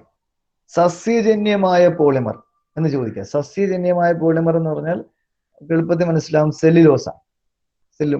അത് സെല്ലുലോസ് കൊണ്ടാണ് പ്ലാന്റ് ബോഡി നിർമ്മിക്കപ്പെട്ടിട്ടുള്ളത്.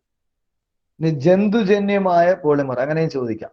എങ്കിൽ പ്രോട്ടീൻ, മനുഷ്യ ശരീരം മൃഗങ്ങളുടേതൊക്കെ നിർമ്മിച്ചിരിക്കുന്ന പ്രോട്ടീൻ കൊണ്ടാണ്. അപ്പോ ജന്തുജന്യമായ പോളിമർ എന്ന് ചോദിച്ചാൽ അത് പ്രോട്ടീനാണ്.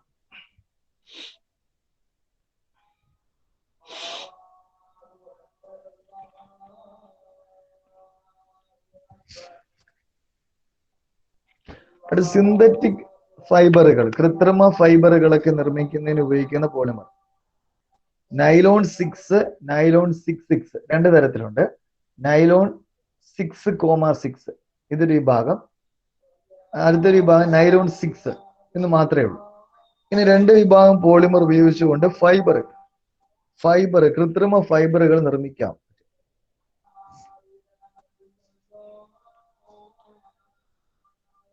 പ്രകൃതിദത്ത പോളിമറിന് മറ്റൊരു ഉദാഹരണമാണ് റബ്ബർ. ഞാൻ നേരത്തെ പറയാത്ത ഒരു ഇതാണ്. റബ്ബർ എന്നുള്ളത് ഒരു പ്രകൃതിദത്ത പോളിമറാണ്.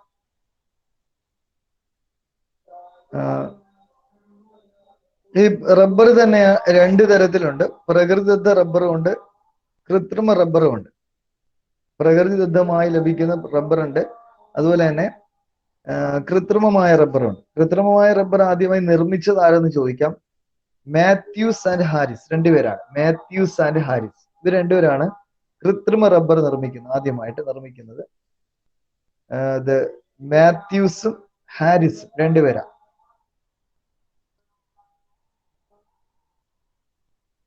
PSC സ്ഥിരം ചോദിക്കുന്ന ചോദ്യത്തിൽ വരുന്ന രണ്ട് ചോദ്യങ്ങൾ. ഒന്ന്, പ്രകൃതിദത്ത റബ്ബർ ഏതാണ് എന്ന് ചോദിക്കാനാണ്. പ്രകൃതിദത്ത റബ്ബർ ഐസോപ്രീൻ എന്നാ പറയുന്നത്. ഐസോപ്രീൻ, പ്രകൃതിദത്ത റബ്ബർ ഐസോപ്രീൻ. ഇത് PSC ചോദിച്ചിട്ടുള്ള ഒരു ചോദ്യമാണ്. അതുപോലെ തന്നെ ആദ്യത്തെ കൃത്രിമ റബ്ബർ, ഇതും PSCയുടെ ചോദ്യത്തിൽ വന്നിട്ടുണ്ട്. അത് ആദ്യത്തെ കൃത്രിമ റബ്ബർ ഏത്? നിയോപ്രീൻ ആണ്. നിയോപ്രീൻ ആദ്യത്തെ കൃത്രിമ റബ്ബർ എന്ന് പറയുന്നത് നിയോപ്രീൻ റബ്ബറാണ്. Neoprene rubber.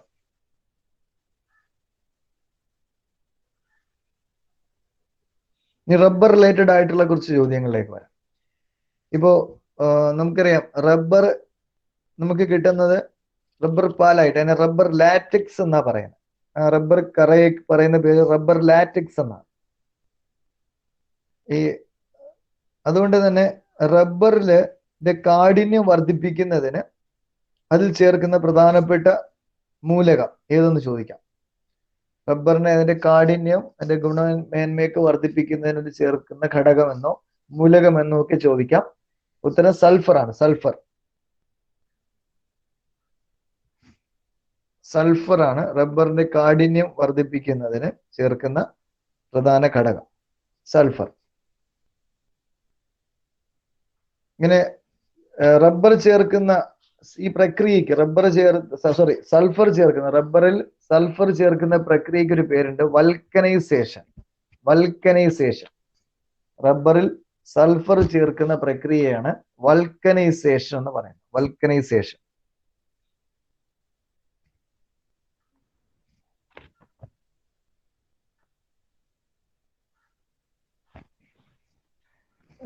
ഇവിടെ സൾഫർ തന്നെ ചേർക്കുന്നതിന് കൃത്യം ഒരു അളവ് നിശ്ചയിച്ചിട്ടുണ്ട്. അതായത് റബ്ബറിൽ 40 മുതൽ 45% വരെ സൾഫർ ചേർത്ത് ചൂടാക്കാറുണ്ട്. അങ്ങനെ ലഭിക്കുന്ന റബ്ബറിന് ഒരു പേരുണ്ട്. 40 മുതൽ 45% വരെ സൾഫർ ചേർത്ത് റബ്ബർ നിർമ്മിക്കാറുണ്ട്. അത് ഇലാസ്തികത കുറവാണ്. അതിന്റെ പ്രത്യേകത അങ്ങനെയാ. ഇലാസ്തികത കുറഞ്ഞ റബ്ബറാണത്. അതിന് പറയുന്നത് എബണൈറ്റ് എന്നാ പറയുന്നത്. എബണൈറ്റ് 40 മുതൽ, അതിന് കാഠിന്യം കൂടുതലാണ്, ഇലാസ്തികത കുറവുമാണ്. അപ്പൊ 40 മുതൽ 45% വരെ സൾഫർ ചേർത്ത് നിർമ്മിക്കുന്ന ഇലാസ്തികത കുറഞ്ഞ റബ്ബർ, ശരിക്കും അത് എബണൈറ്റ് എന്ന് അറിയപ്പെടുന്നത്.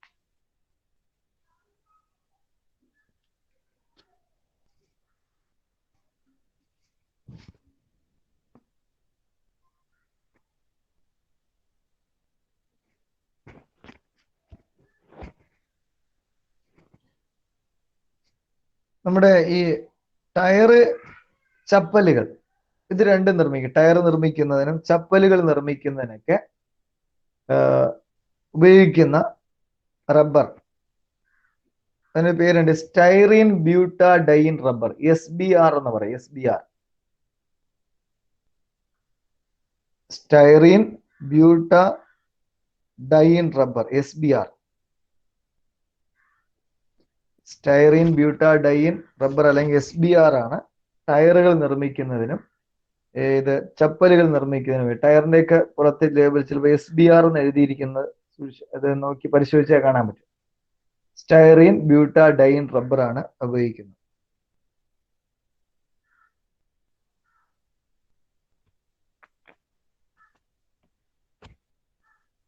അതുപോലെ ഹോസുകൾ നിർമ്മിക്കുന്നതിന്, പിന്നെ അതുപോലെ ഇലക്ട്രിക് കേബിൾ നിർമ്മിക്കുന്നതിന്, ജാക്കറ്റുകൾ നിർമ്മിക്കുന്നതിന് ഒക്കെ ഉപയോഗിക്കുന്ന റബ്ബർ അത് നിയോപ്രീൻ റബ്ബറാണ്. നിയോപ്രീൻ റബ്ബറാണ്.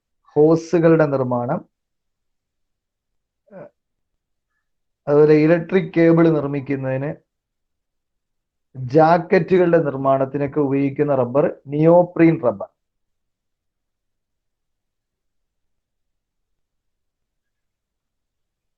എന്നാൽ നമ്മൾ ഇതിവിടെ ഈ പെട്രോൾ പമ്പിലൊക്കെ നമുക്കറിയാം ഹോസ് യൂസ് ചെയ്യാറുണ്ട്. അത് ക്രൂഡ് ഓയിൽ ശേഖരിക്കുന്ന പൈപ്പ് അല്ലെങ്കിൽ ഹോസ്, അവ നിർമ്മിച്ചിരിക്കുന്ന റബ്ബർ ഉണ്ട്. അത് തയോക്കോൾ എന്നാ പറയുന്നത്. തയോക്കോൾ, ക്രൂഡ് ഓയിൽ ശേഖരിക്കുന്ന പൈപ്പുകൾ, ഹോസുകളൊക്കെ നിർമ്മിക്കുന്ന അതിനുവേണ്ടി ഉപയോഗിക്കുന്ന റബ്ബറിനെ തയോക്കോൾ എന്നാ പറയുന്നത്. തയോക്കോൾ.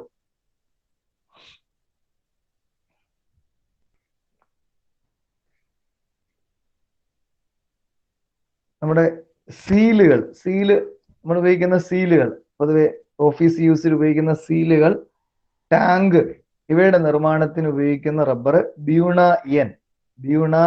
എൻ എന്നാണ് അതിനറിയപ്പെടുന്നത്. ബ്യൂണ എന്ന് എഴുതുക, ഒരു ഹൈഫൻ കൊടുത്തിട്ട് capital letter N, Buna N.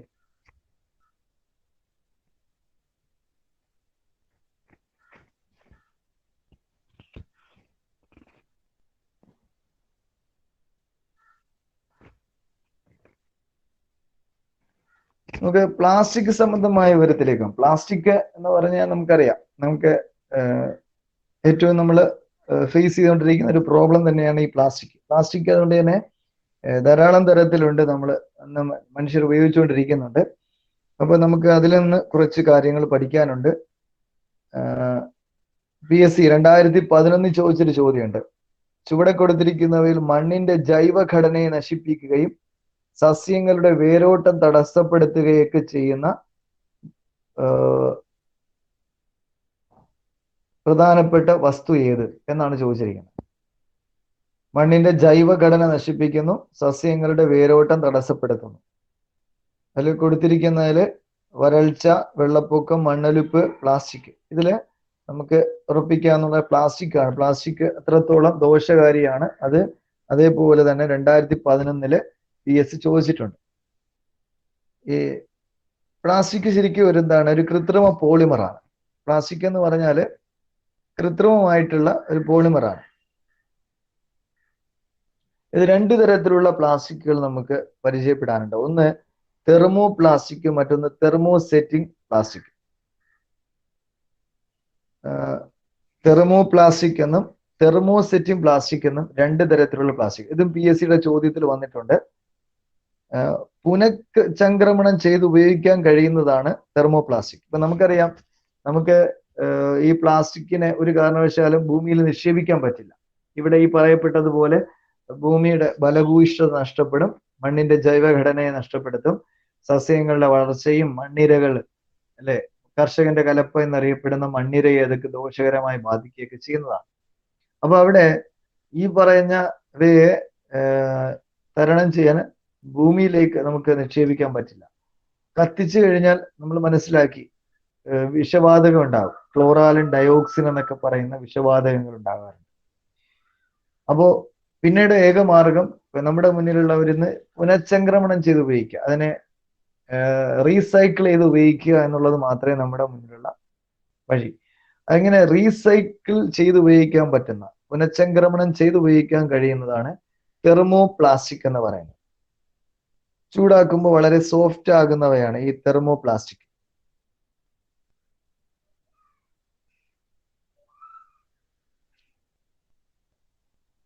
എന്നാൽ റീസൈക്കിൾ ചെയ്ത് ഉപയോഗിക്കാൻ കഴിയാത്തവയാണ് തെർമോസെറ്റിംഗ്. നമുക്ക് റീസൈക്ലിങ്ങിലൂടെ നിർമ്മിക്കാൻ കഴിയാത്ത, പുനഃചംക്രമണം ചെയ്ത് ഉപയോഗിക്കാൻ കഴിയാത്തവയാണ് തെർമോസെറ്റിംഗ് പ്ലാസ്റ്റിക്.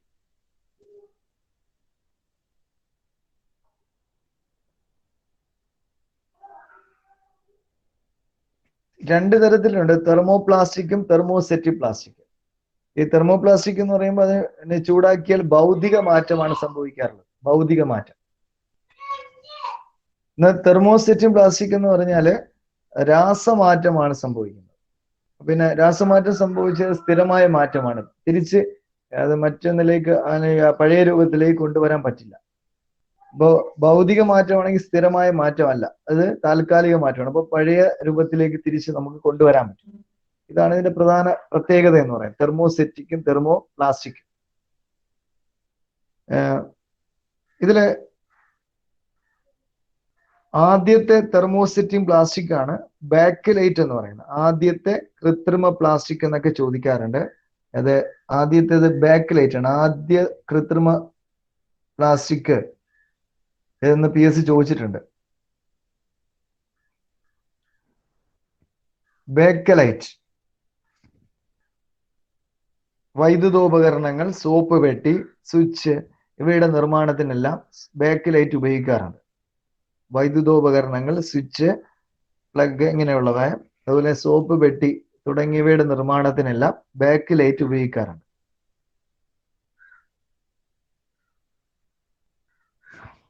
സാർ, ഇത് തെർമോസെറ്റിക് പ്ലാസ്റ്റിക് ആണോ? അതെ, തീർച്ചയായിട്ടും ഇത് തെർമോസെറ്റിംഗ് ആണ്.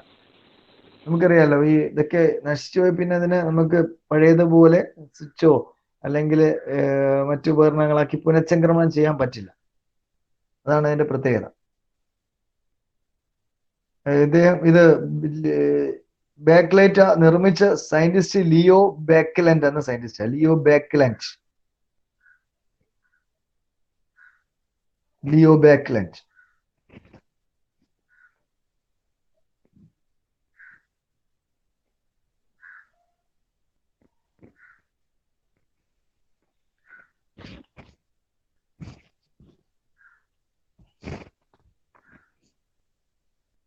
തെർമോസെറ്റിംഗ് ഒരു തവണ PSC ചോദിച്ചതാണ്, ചുവടെ തന്നിരിക്കുന്നവയിൽ തെർമോസെറ്റിംഗ് പ്ലാസ്റ്റിക് ഏത്? അപ്പൊ അങ്ങനെ ഒരു ചോദ്യം 2015 ചോദ്യമാണ്. അവിടെ PVC, പോളിസ്റ്റൈറീൻ, നൈലോൺ, ടെർലിൻ ഇതൊക്കെയാണ് ഓപ്ഷനിൽ തന്നത്. അപ്പൊ നമുക്കത് ഉദാഹരണങ്ങൾ ഏറെക്കുറെ പഠിച്ചാൽ മാത്രമേ അതിന് കൃത്യമായ ആൻസർ ചെയ്യാൻ പറ്റുള്ളൂ.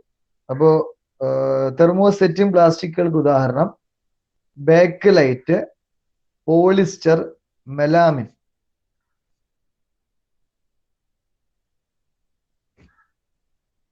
തെർമോസെറ്റിംഗ് പ്ലാസ്റ്റിക്കുകൾ Bakelite, polyester, melamine, Terylene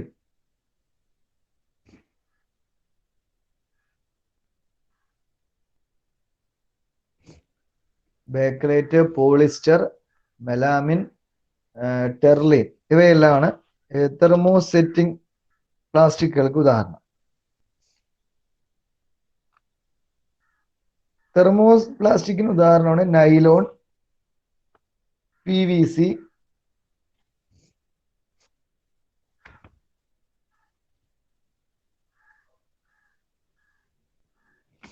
polystyrene തുടങ്ങിയവ. പോളിത്തീൻ, PVC, പോളിത്തീൻ ഉണ്ട്, PVC, നൈലോൺ, പോളിസ്റ്റൈറീൻ. ഇത് തെർമോ പ്ലാസ്റ്റിക്കുകൾക്ക് ഉദാഹരണം.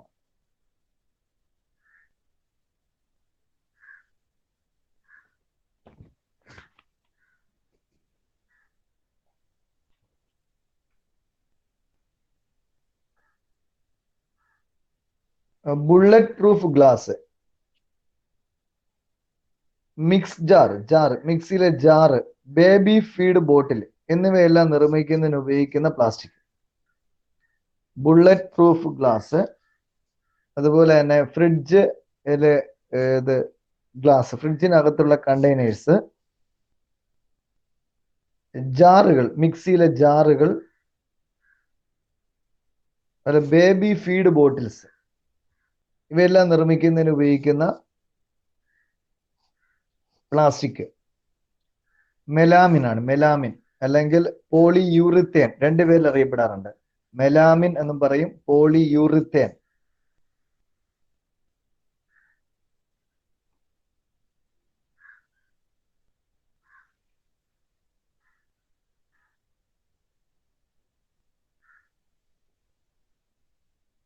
തീപിടുത്തം പോളിയൂറിത്തേൻ, പോളിയൂറിത്തേൻ.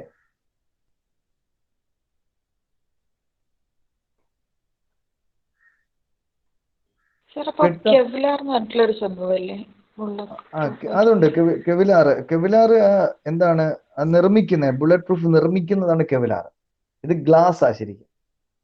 ബുള്ളറ്റ് പ്രൂഫ് നിർമ്മിക്കുന്നത് കെവിലാർ കൊണ്ടാ. രണ്ടും രണ്ടാ. അടുത്ത പെട്ടെന്നുള്ള തീപിടുത്തം തടയാൻ കഴിയുന്ന പ്ലാസ്റ്റിക്. പെട്ടെന്നുള്ള തീപിടുത്തം തടയാൻ കഴിയുന്ന പ്ലാസ്റ്റിക് മെലാമിൻ.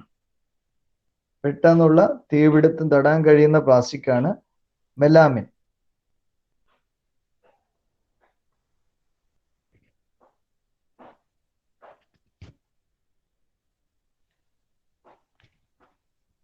അതുപോലെ ഏറ്റവും അധികം ഉൽപ്പാദിപ്പിക്കുന്ന പ്ലാസ്റ്റിക് എന്ന് ചോദിക്കാം. ഏറ്റവും അധികം ഉൽപ്പാദിപ്പിക്കുന്ന പ്ലാസ്റ്റിക് അത് പോളിത്തീനാണ്. പോളിത്തീൻ, നമ്മൾ പോളിത്തീൻ ബാഗുകളാണല്ലോ ഏറ്റവും കൂടുതൽ യൂസ് ചെയ്യുന്നത്. അപ്പോൾ ഏറ്റവും കൂടുതൽ ഉൽപ്പാദിപ്പിക്കുന്ന പ്ലാസ്റ്റിക് പോളിത്തീൻ.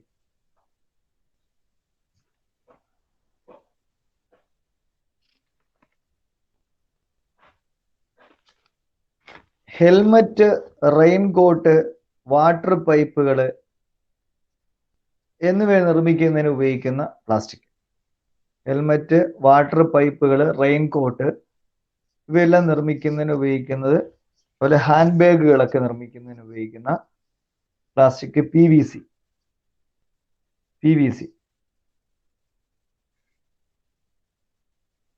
പഠിച്ച് പറയുമ്പോൾ ഒരു PSCയുടെ ചോദ്യമുണ്ട്. PVCയിലെ മോണോമർ ഏതാണ്? അതായത് ഏത് ലഘു തന്മാത്ര ചേർന്നാണ് PVC ഉണ്ടായതെന്ന് ചോദിക്കാം. അത് ചോദിച്ചിട്ടുണ്ട്. വിനൈൽ ക്ലോറൈഡ് എന്നാണ് അതിനെ പറയുന്നത്. വിനൈൽ ക്ലോറൈഡ് ആണ്. PVCയുടെ ഫുൾ ഫോം പഠിച്ചാൽ മാത്രം മതി. Polyvinyl chloride. PVCയുടെ ഫുൾ ഫോം അങ്ങനെയാണ്, പോളി വിനൈൽ ക്ലോറൈഡ്. അതിലെ വിനൈൽ ക്ലോറൈഡ് ചേർന്നാണ് ധാരാളമായി, അല്ലെങ്കിൽ അനേകം വിനൈൽ ക്ലോറൈഡ് ലഘു തന്മാത്രകൾ ചേർന്നാണ് പോളി വിനൈൽ ക്ലോറൈഡ് PVC എന്ന് പറയുന്ന ഈ പോളിമർ ഉണ്ടാകുന്നത്.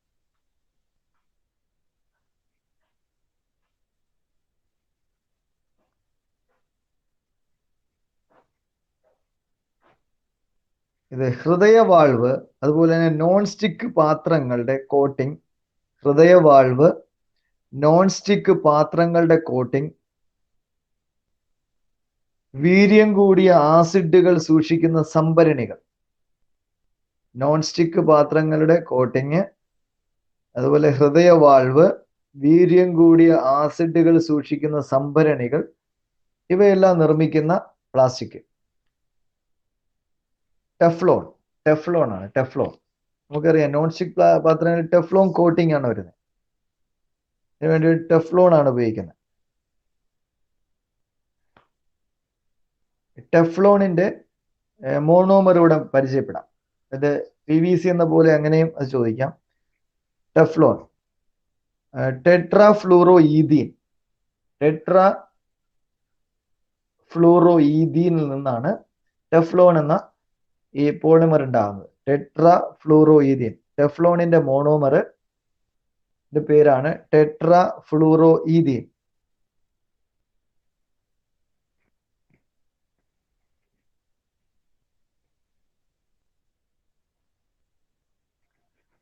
അതുപോലെ തന്നെ മത്സ്യബന്ധന വലകൾ, പാരച്യൂട്ടുകൾ, പിന്നെ തുണിത്തരങ്ങൾ, ചരടുകൾ, ഇവയുടെയൊക്കെ നിർമ്മാണത്തിന് ഉപയോഗിക്കുന്ന പ്ലാസ്റ്റിക്.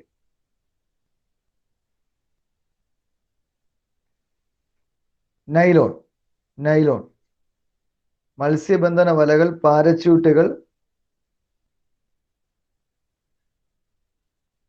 വിവിധ തുണിത്തരങ്ങൾ എന്നിവയെല്ലാം നിർമ്മിക്കുന്നതിന് ഉപയോഗിക്കുന്ന പ്ലാസ്റ്റിക് നൈലോൺ.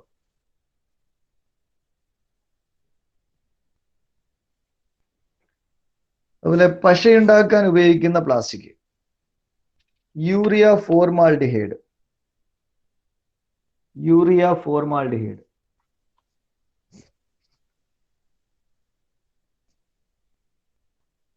2008 PSCയുടെ ചോദ്യമാണ്. ഏത് മരത്തിന്റെ കറയാണ് ലാറ്റക്സ് എന്നറിയപ്പെടുന്നത്? ലാറ്റക്സ് നമുക്കറിയാം, റബ്ബർ. ലാറ്റക്സ് എന്നറിയപ്പെടുന്നത് റബ്ബറാണ്. പശ ഉണ്ടാക്കുന്നത് യൂറിയ ഫോർമാൽഡിഹൈഡ് ആണ് പശ ഉണ്ടാക്കാൻ വേണ്ടി ഉപയോഗിക്കുന്നത്.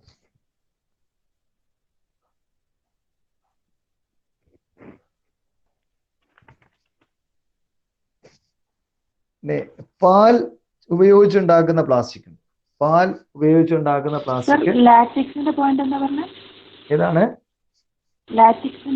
ലാറ്റക്സ്? അതായത് അത് PSCയുടെ ചോദ്യമാണ്. ഏത് മരത്തിന്റെ കറയാണ് ലാറ്റക്സ് എന്നറിയപ്പെടുന്നത്?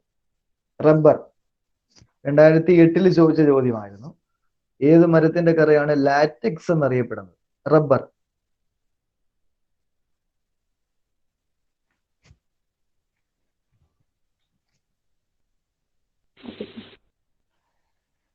അടുത്ത പാൽ ഉപയോഗിച്ചുണ്ടാക്കുന്ന പ്ലാസ്റ്റിക്. ഗാലലിത് എന്നറിയപ്പെടുന്നത്. ഗാലലിത്.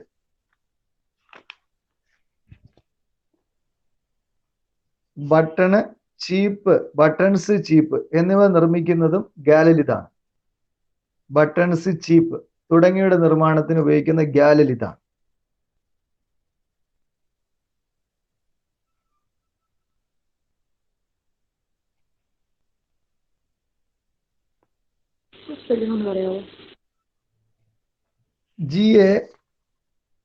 GALALITH.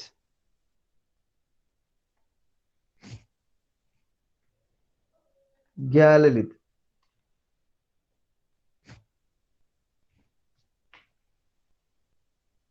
അതുപോലെ കൃത്രിമ പല്ലുകൾ നിർമ്മിക്കുന്നതിന് ഉപയോഗിക്കുന്ന ലൂസൈറ്റ്. Lucite, Lucite. കൃത്രിമ പല്ലുകൾ നിർമ്മിക്കുന്നതിന് ഉപയോഗിക്കുന്നത് ലൂസൈറ്റ്.